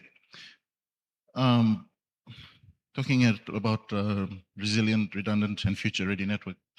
When we talk about digital transformation, we often focus on the platforms, application, and the services. But how much of that actually matters if the network that carries these services can't actually withstand disruption? In Vanuatu, digital connectivity is no longer optional. It's a critical national infrastructure, pretty much the same as roads, ports, and hospitals. Supports government services, education, healthcare, businesses, and emergency response. Vanuatu is officially ranked as the most disaster-prone country in the world. And that reality shapes how we need to think about digital infrastructure. Connectivity during disaster is not just about convenience. It's about coordination, safety, access to information, and recovery. If networks fail during emergencies, the impact is felt immediately by government agencies, first responders, businesses, and especially families. So this is why resilience is something that has been mentioned before this morning, needs to be designed into our networks from the very beginning. It's not just an afterthought. In Vanuatu, we operate in a particularly challenging environment. We are more than 80 islands spread across 1,300 kilometers, and that makes deployment, maintenance, and recovery often very complex operations. We regularly experience category 4 and 5 cyclones, major earthquakes, volcanic activity, and flooding, and power instability and limited international connectivity are additional risks that we face. When outages occur, rural and remote communities are usually the most affected and usually the slowest to recover. So because of this, our approach assumes that failures will happen. So the real question then becomes, how quickly can we respond to that kind of failure, and what kind of an impact that has on the communities while these services are being restored? Resilience does not simply mean preventing every outage that there is to have. It means having the ability to withstand disruption, to recover quickly, and to maintain essential services. So resilience then is not just about technology. It's also about people. It's about processes, and it's about preparedness. It includes having local teams, clear escalation procedures, and real-time visibility of your network. In practical terms, it means shorter outages, faster recovery times, and continued access to critical services such as communications, payment, healthcare, coordination, and emergency response. Redundancy, as we all know, is a key pillar of resilience. So in Vanuatu, or pretty much anywhere in the world, we focus on removing single points of failure, but especially at locations that have national or community level importance.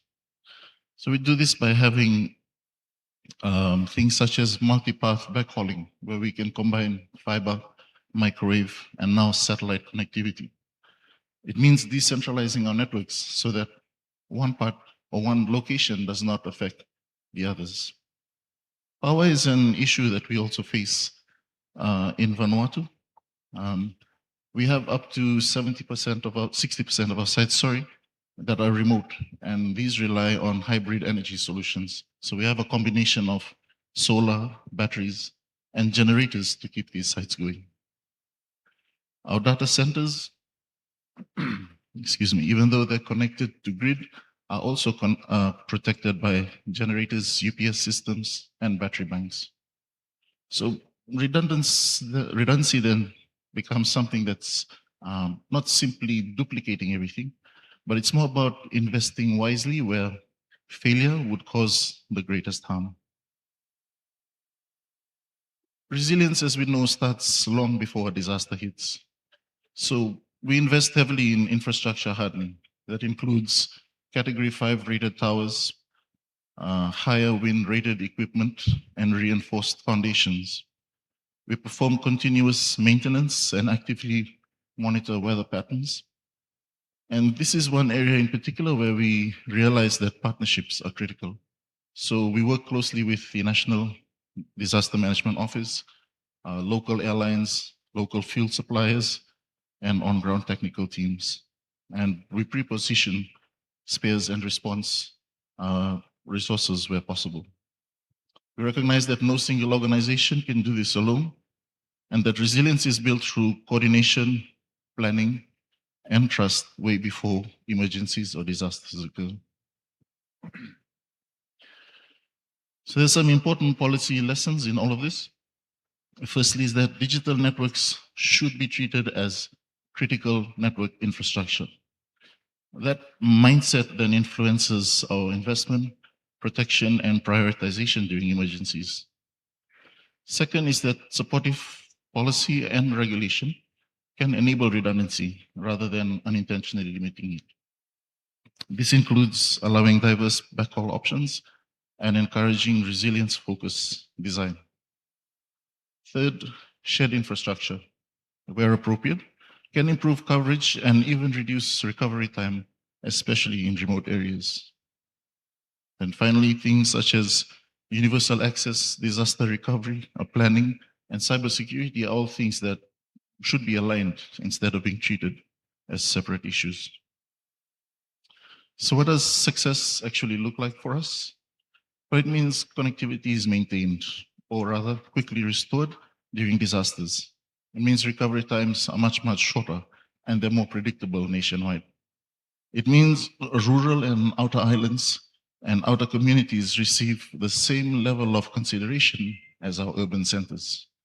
And it means our networks remain scalable and flexible enough to support future digital services without having to constantly rebuild. Success then is measured by outcomes for people and communities, and not just on tactical performance. So a resilient, redundant, and future-ready network is something that's to be considered a national asset. It underpins digital transformation, economic growth, public safety, and inclusion.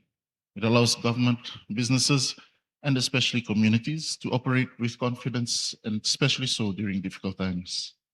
So by aligning policy, industry investment, and community needs, we can ensure digital transformation benefits every island and everyone, not just today, but for decades to come. Thank you. Thank you very much, Everett, for that. So we have our final speaker this morning. Last but not least, she is Miss Alessandra Lustrati, and she is from she's the head of digital development from the Foreign Commonwealth and Development Office of the UK government. We also want to acknowledge her government for the contribution towards this digital roadshow this week. So thank you, Alessandra. The floor is yours.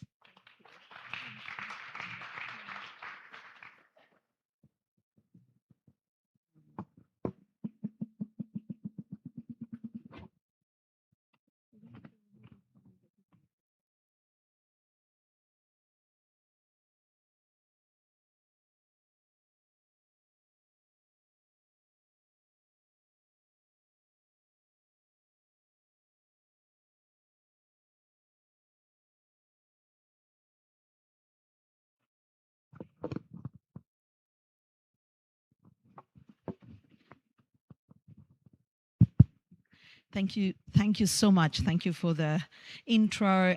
Thank you again, Well Excellencies and representatives of the Vanuatu government present here, Secretary General of the CTO and the wonderful team of CTO, and all the participants, all protocols observed. Thank you for having me. I'm really privileged to be here at this event, but then specifically in Vanuatu. I think I have learned so much just in these first 2-3 days, because Vanuatu seems to be such a unique case, almost like a case study in the world, because of the need for resilience that we've just learned about in the fantastic presentations preceding me, but also it shows that it has already quite a good vision and strategies and plans in place, including the convergence of the regulator, the plans that DCDT has put in place, the talent of the teams that work at DCDT, as Mr. John Jack was saying as well. So I just wanted to acknowledge the fact that it's a privilege to be here and that I feel I've really already learned a lot from all of you. So thank you for having me. And thank you for being so resilient, because you got to the last talk of this specific session. So my task now is to almost like zoom out a little bit from the really great case studies that we've just listened to, almost like connect back full circle to the fantastic keynote address that the CTO Secretary General provided us with at the beginning, so that I can sort of share a little bit about the experience of the UK government, and in particular of FCDO, that is my institution, on how we work in partnership with countries around the world, in particular developing and emerging countries, to make sure that we can support their own digital transformation. So I've been asked to give an overview of that approach, starting from actually how we think about the sort of rationale for focusing on digital development. So just a few of you may have seen a couple of these slides already in the close the door session that we did on Monday with your Prime Minister and other members of the government. So forgive for the repetition, but I think it's useful for all of us to kind of find a way that we think through the importance of digital technology. So the way that I do it for myself and with my team is that we think, first of all, about how the world has become more and more interconnected, as we all know, and of course AI has accelerated this trend.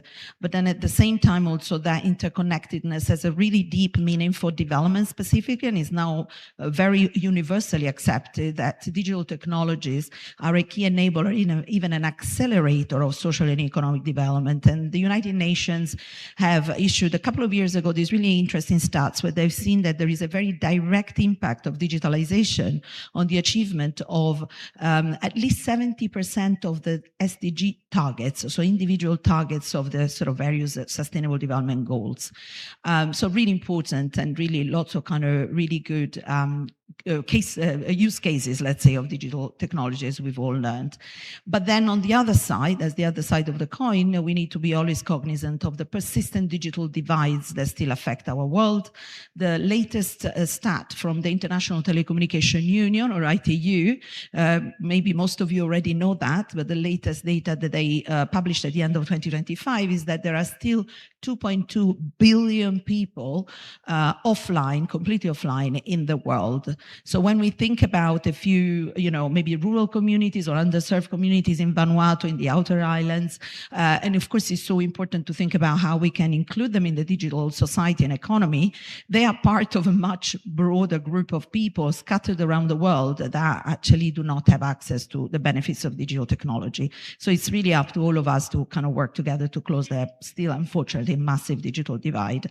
There is also a gender element to that, with different type of stats that you can find, in different pieces of research. I've just picked out one to show that there is a sort of a 19% less likelihood, let's say, of for women to access mobile internet than men in low and middle income countries.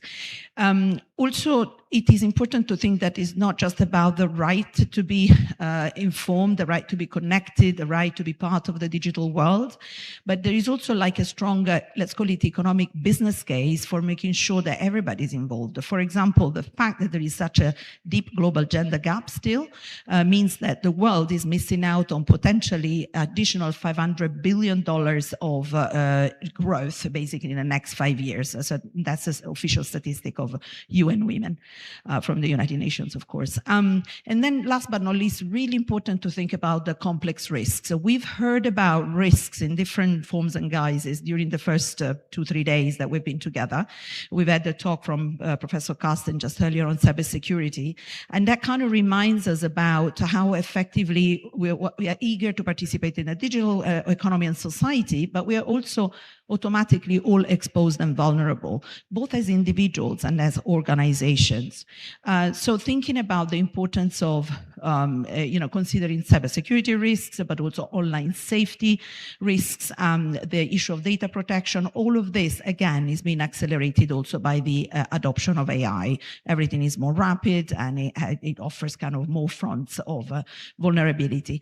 And then, of course, we should be thinking also about the environmental cost of the digitalization, and I'll go into that in a second, as I sort of just want to show to you the definition of digital development for us in FCDO, but this is, I think, not new for anybody. I think we all are on the same page, thinking about the importance of including people, but also being responsible and being sustainable. So that is our definition of how we work on digital development with our partner countries.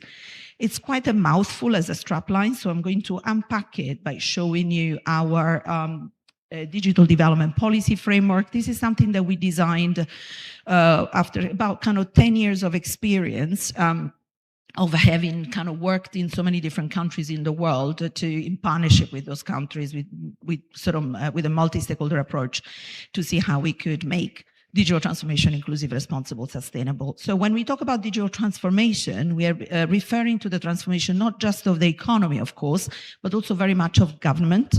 We've heard this from many stakeholders in these past couple of days, and of society at large. So how do we then make it more inclusive? When we work on digital inclusion, we focus a lot, of course, on last mile meaningful connectivity, on increasing digital enhancing digital literacy and skills, making sure that digital content is, as we call it in jargon, locally relevant, so that is meaningful and productive for local communities. And we also put a strong emphasis on the situation of marginalized groups and underserved and unserved communities, and in particular also of women and girls and people living with disabilities. So that's the kind of digital inclusion pillar, if you want to call it like that, of this policy framework. And then, of course, digital responsibility is about increasing the trust and resilience of the digital economy and society for everybody. So enhancing cybersecurity capacity, enhancing and increasing cyber hygiene awareness, making sure that online safety is in place, and also enhancing the capacity for data protection with the right frameworks in place. And then digital sustainability is actually the pillar that we added to our framework over the past sort of 2-3 years, as we realize more and more that with the sort of attention to environment and biodiversity on one side, and on the other side, the sort of concerned about climate change, adaptation and resilience, we needed to be very cognizant of the role of digital technologies in all of that. So on one side, we need to manage down the costs and risks of the sort of, environmental costs of setting up physical infrastructure, using energy for digitalization. And again, with AI, just think about data centers and the requirement for energy, for example, and physical infrastructure and critical minerals. On the other side, digital tools and digital platforms can provide really important solutions, in particular for vulnerable communities, to find ways to sort of have, for instance, early warning for weather events, but also have more information on how to make their own activities, for instance, agriculture, more resilient to climate change. So there's the sort of positive and negative side of the coin. Now, that framework then provided us with the sort of framing, let's say, with the basis for articulating our digital development strategy for 2024-2030. To make it clear, this is a strategy is not for ourselves, but more as a country, as the UK, but rather as for our partnership and relationship with many countries around the world that we work with on digital transformation. That's the kind of content of it. If you're not familiar with it, please scan the QR code. You can have a look. It's actually a very easy document to read.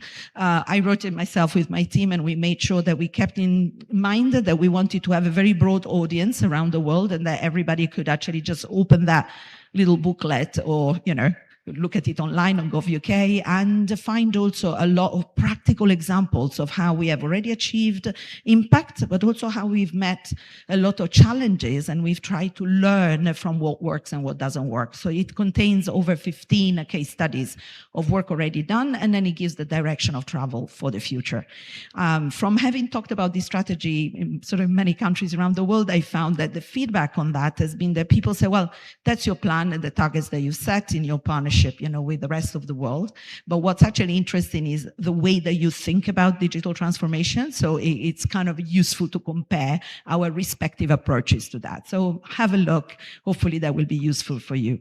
And now I go to my next point. So I didn't want to PowerPoint you ad nauseum, as they say. So I just jotted down a few final reflections to try and summarize. As we say, we are kind of zooming out and looking at the kind of global perspective. What have we learned from having worked with so many countries around the world, and not just us as the UK, but with so many other partner countries, with so many other international organizations, local partners, you name it. What have we learned in these past few years about how to promote a digital transformation that, as I said, is inclusive, responsible, and sustainable? So I'll go through these few points. And I hope they're kind of useful reflection for you as well, almost as a checklist of the things that we need to be thinking about as we work together on making sure that digital works for all. So first of all, we need to constantly balance benefits and risks. Driving overall digitalization, including the AI adoption, has to go hand in hand with closing the digital divides, building capabilities on cyber online safety and data protection, and managing down the environmental and energy risks and costs of digital infrastructure, while also increasing resilience to climate change events. Digital transformation is now less of an incremental process. It is actually subject to sudden breakthroughs and unknown frontier risks. So the rapid evolution of AI requires developing and emerging countries to, first of all, set in place robust strategies to choose their own path in terms of digital resilience, smart interdependence, and a shift from donor to investor relationships. And while managing the complexities of rapid emerging technology like AI, developing and emerging countries are simultaneously having to work on the basics and ensure that digital foundations are in place, from connectivity to digital skills, to cybersecurity to DPI. In particular, the building block of affordable and sustainable last mile connectivity, as we heard this morning really well, is a non-negotiable, as the global South countries, or the global majority, as I like to call them, want to include their rural and underserved populations in a meaningful way. Linked to the above, the connectivity gap needs to be tackled at systemic level, with a focus on telecoms policies, regulations, licensing frameworks, spectrum management, very important, and digital standards, particularly key in telecoms and ICT sectors that have a tendency to be concentrated, as well as a community level, where a technology agnostic approach is needed to test all technology and business models that can push the market frontier and serve the last mile. And we've heard actually from at least one of the previous presenters today about the fact that we need to have access to sort of diverse technologies to be resilient and to have that sort of redundancy that serves us well.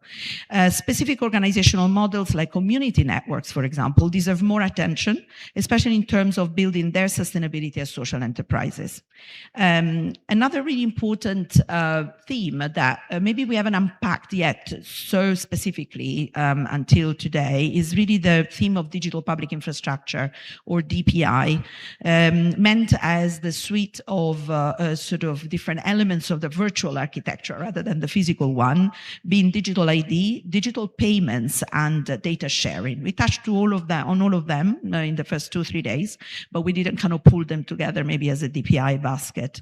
So DPI can accelerate the ability of governments to deliver digital services to their citizens, but can also concurrently drive economic growth by enabling services at scale in the private sector.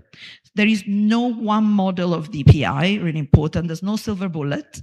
And it is not helpful to try and kind of sort of sell one solution to the sort of other countries or other regions. Countries need to prioritize awareness and understanding of different models, and they want to make their own well-informed choice based on their specific digital transformation journey. That's absolutely what it should be. It's the choice of every country to adopt their own DPI model.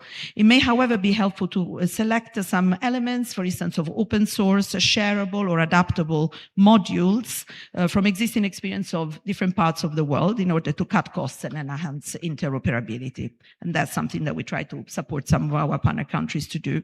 To achieve all of this, it is imperative that the balance shifts away from donor funding, which I have to say will never be sufficient, is more and more uncertain, and is anyway not sustainable in the long term.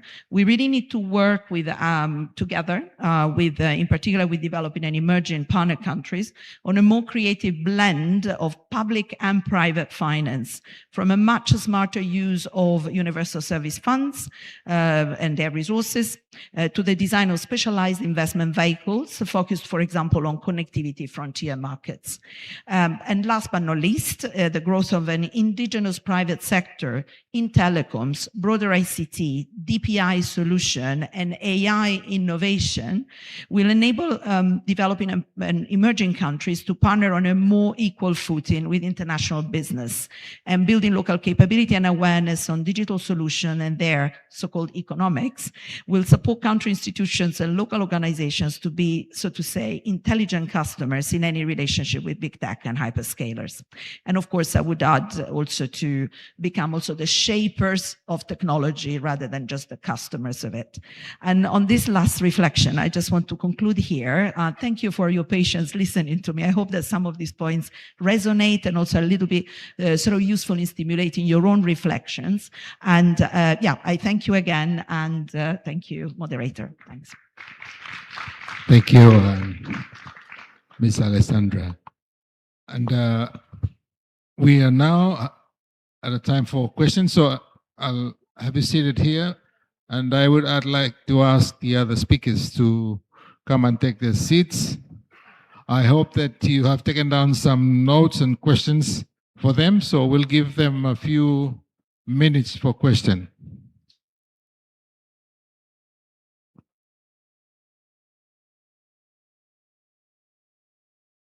Do we still have the digital? Oh yes, we have Vodafone.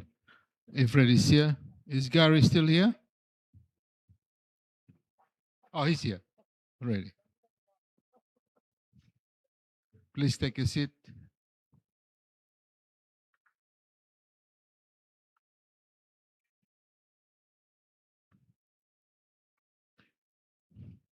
Maybe we have been sitting for more than an hour, so I'll ask you just to stand and stretch a bit, and then we'll have the break very shortly. Okay, thank you. So it's over to you on the floor. If you have questions, we have John, director, and we have Efred from Vodafone, Gary from Digital, and we have Alessandra from the UK government, and of course, Dr. Rodolphe here from the Monash University. So we have the mics around, so feel free to ask questions.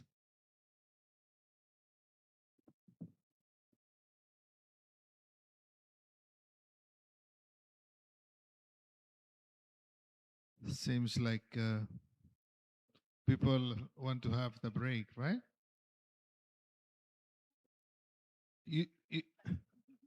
Okay. Thank you, Secretary General of CTO, Ms. Bernadette Lewis. Thank you very much. I have. Can we have her mic on?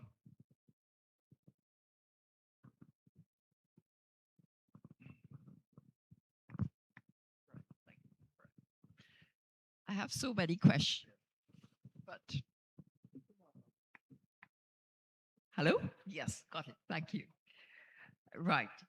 I want to start with Alessandra, the representative of the FCDO of the United Kingdom. And my question is, I was so intrigued by the assessment that we have to shift from this sort of donor relationships to investment. It sounds absolutely correct. How do we do that? How do we make that shift? Several $1 million questions, actually. So we need the money either way. So no, on a serious note, thank you for highlighting that point. And it's actually a shift that we're making. It's not just the UK government or other so-called donor countries. For a few years, you may have noticed that the narrative has shifted and trying to really work more in partnership as peers to sort of support each other, in particular in the area of technology, because with technology, we are all interdependent and no country has got it completely right. Yeah. So because of that, just thinking about that typical relationship where, a country could come in and provide advice and sort of provide all the resources to sort of solve the solutions for, quote unquote, an emerging country, a developing country. That was anyway is not a good concept because it's not sustainable, but also, frankly speaking, just the world has changed and we all need to work together much more kind of on a partnership level. You're very right, Secretary, that it's difficult to shift from the donor to the investor relationship. And one thing that I think is important to focus on is to make sure that given that investment can come both from the, obviously from the government of the partner country, say, for example, using the universal service funds in a creative way, expanding their remits, rolling them out really efficiently. We've done a lot of work on that. So as a supporting a partner country using their own public resources better, that is already a shift in itself. Then comes the role of the private sector, investment that comes from the industry, investment that comes from different sort of financial sector, equity investors. That is about investing in different parts of the picture. And for that, there are two levels of work that we need to do together and that we started doing in many countries and hopefully we can do more of. One, to improve what I called in jargon the sort of systemic level, the policies, the regulations, the licensing, everything that creates a better business environment and investment climate for investors to come in and feel comfortable that they are going to operate in that country. It could be investors from, domestically from the country itself, or it could be external ones and sort of, international companies, etc. But then also at the level of the digital economy itself, I think the work that we've been doing over the years in trying to strengthen the capability of say, for example, the tech sector itself, the digitalized MSMEs and everything that we can see in the local digital economy as becoming more quote unquote investable. That is the other part of the picture. So it's really a multi-pronged approach, shifting the sort of narrative in a way, putting ourselves on the same level as peers, because we are, but also working simultaneously on those two levels, systemic and market level. And maybe just one very last point to add is that as development, so-called international development, becomes less and less about funding and providing financial contributions, as you know, many donors have stopped even budget support to developing and emerging countries for a number of reasons.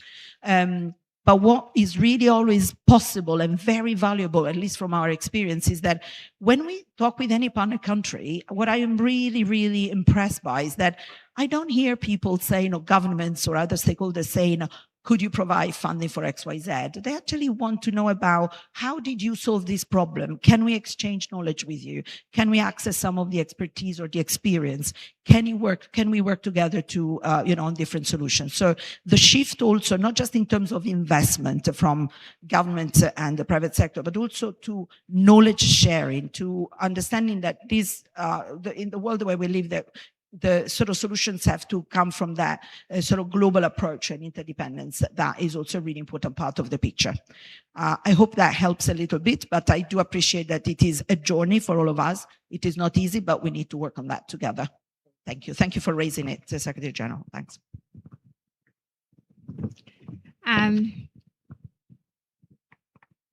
Is it on? Okay.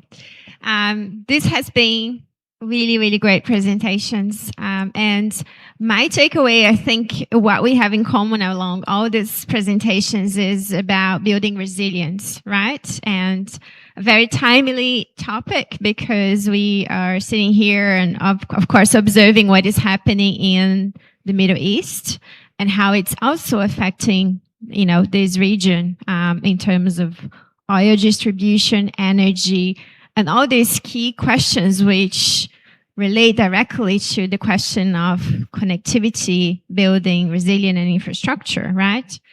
So I guess two questions from that.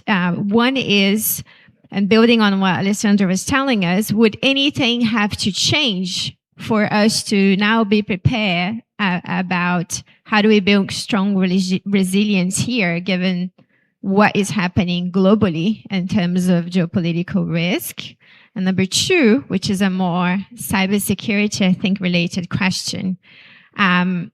What we are also seeing when we have to build cooperation international cybersecurity, there's also the challenge that now, for example, the UA government just announced this morning how cyber risks have increased by 50% since the attacks have started. And even though they have built so much resilience over time and preparing for this, they have been highly impacted, right? So I'm just wondering, what does that mean for a country like Vanuatu in terms of becoming more prepared for those kinds of issues? I believe Alessandra will answer the first one, probably Professor Rodolphe the second. Of course, the colleagues might want to come in on that point as well, because it's a really important one and also quite complex. But from my perspective, at least working from in international relations, international development, looking at it from that angle, I think there's again two elements. One is that, I mean, obviously the conflict in the Middle East has almost like highlighted what was already happening, unfortunately, for the past few years. There is this fragmentation of the international order. So one thing that, in my view, this is my very personal view, not necessarily UK policy, so just take it as my view, is that we really need to make sure that we withstand, or kind of, how can I put it, that we try to decelerate that fragmentation by still supporting as much as we can the sort of multilateral system, international cooperation, and trying to still find multilateral solutions, because we are kind of, running very rapidly towards a fragmentation that is more and more dangerous. We see the demonstration of it in, as you said, as Kelly said just now.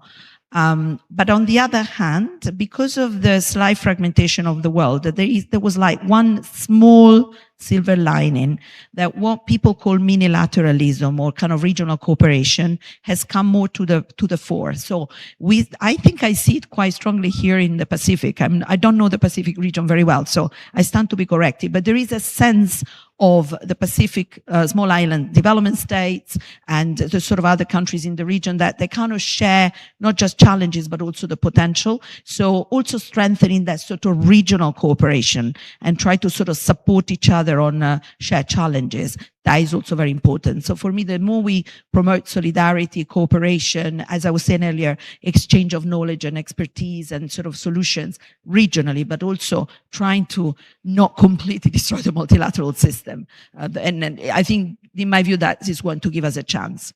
That's what it can give us a chance to survive this really complex period. I'll stop there, and I don't know whether the other colleagues want to say anything on that, or we go to the second part. Yeah, I can try to say something to the second question. It's a very complex question, as you know. I think what we probably, there's many things we need to do for it, but there's one more fundamental thing that I think we need to do, is shift the way we look at cybersecurity in terms of how we understand what might happen. So we have a very threat-oriented view usually in cybersecurity. So we try to understand what the threats are, and then we build something that prevents these threats or helps us to react to threats occurring. The problem is that the way these threats happen at the moment are so complex that this gets really messy. And there's just, in the last few days, there was one attack that targeted a tool that people use in GitHub to scan their own developments for vulnerabilities. So it was a supply chain attack where basically the function that calls that tool was compromised. And for that, the hackers had attacked the account of the owners of this tool. And so that meant if you scan your software for vulnerabilities, and that was on containers and virtualized systems, and that new version of it, so that hacked version, would actually include backdoors and vulnerabilities into your own software as well.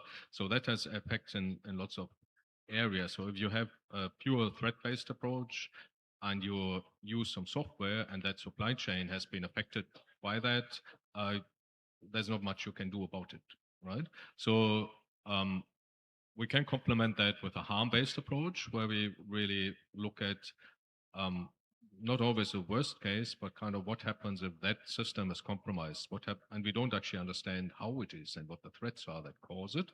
Well, we can understand what would be the effects and what can we put in place to minimize harm if something happens. So if you have, let's say, develop digital citizenship registers. And some people in the past, when blockchain was a big hype, wanted to use blockchain for it. And the worst case in that scenario is that you lose control over your citizenship register. So that's for a country is a really bad thing to happen. And you don't need to understand what the actual threat is for that to happen. But you might want to benefit from the speed of having the digital one, but have something in place that that saves you if that fails, so that the worst case harm does not actually happen. So it does not replace understanding threats, it does not replace understanding risks, etc., but it can be a complementary view of it, and this is where I think our thinking needs to shift a bit. Thank you, Asad. Thank you. Very thought-provoking presentations, and I thank the panel for that. So looking at the shifting landscape of donor funding and also increasing threats, considering cybersecurity and the digital transformation that government is moving towards digital maybe at a bit slower pace than other countries, and also emerging technologies like AI, blockchain, those are coming.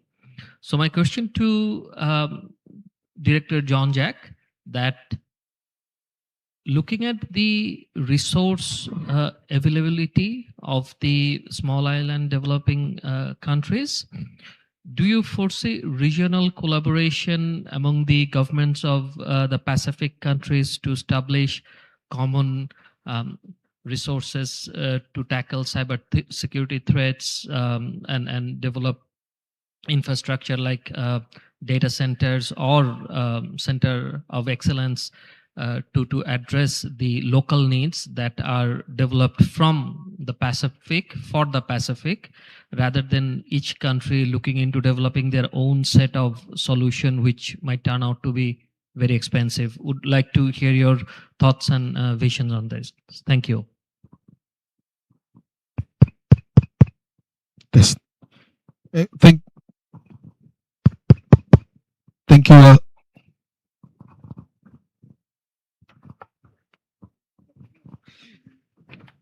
think that's a signal that we should end this panel.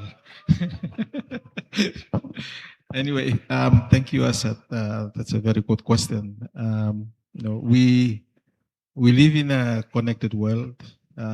We cannot be doing things in isolation, and especially in the Pacific region where we share the challenges across many island nations. Thank you to our colleague from Samoa that has been with us since Monday until today. So we have to work together with our colleagues in the region.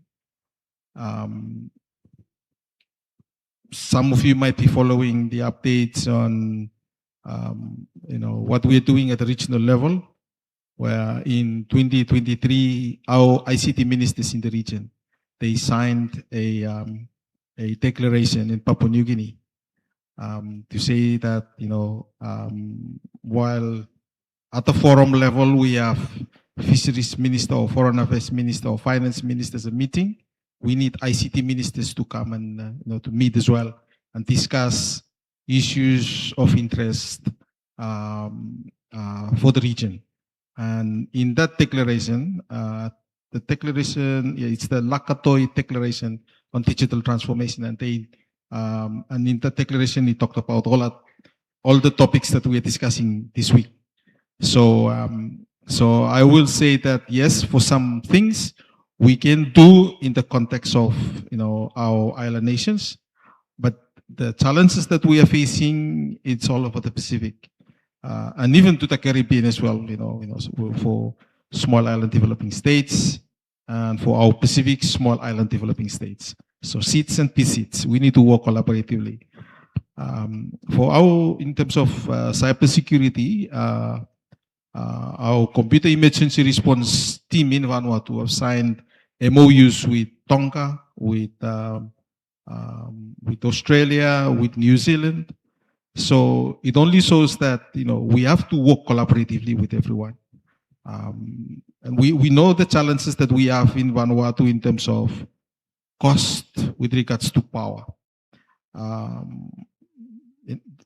So it's a matter that we need to discuss openly with our partners, our neighbors, and of course we need the guidance from our development partners, so that we can come up with solutions that work for everyone, and not just for one particular group of people, but something that is beneficial to all. Yeah, I'm not sure what I answered your questions correctly, but collaboration with all partners and stakeholders is a priority. Thank you. Thank you. I think we'll conclude the questions. I just wanted to give a minute for probably Gary and Ifrit maybe to do your final reflections, and then we can call it. We have gone over time, but I'll just give you an opportunity. There's a lot of sort of feedback that there's a lot of policy that's talked about. There's a lot of programs talked about, but it's actually execution. So I think that there's a lot of things that have been spoken about in this forum alone. There's a lot of great initiatives. There's a lot of things that we can all do together, but it's about how we all come together and execute on those. So I know there's a number of working groups that many of us are a part of, and it's seeing those things come together that a lot of us are talking about now. But I think the key thing, which I think take as a positive note, is that everybody has a vested interest, and everybody is looking forward to how we can provide what we would normally deem in the modern world as basic services for a lot of the community that doesn't have those benefits right now. So there's a definite underserved population in the country, and I can see, or what I'm seeing for all the different presentations and speakers, it's how do we make sure that as ourselves as operators provide the infrastructure, that the government has the services to use on that infrastructure, and then the development partners can look at funding different programs to facilitate that literacy, that awareness, and then making sure that there's a real need for the services that we want to provide on that overall infrastructure. So just a couple of thoughts from the last couple of days.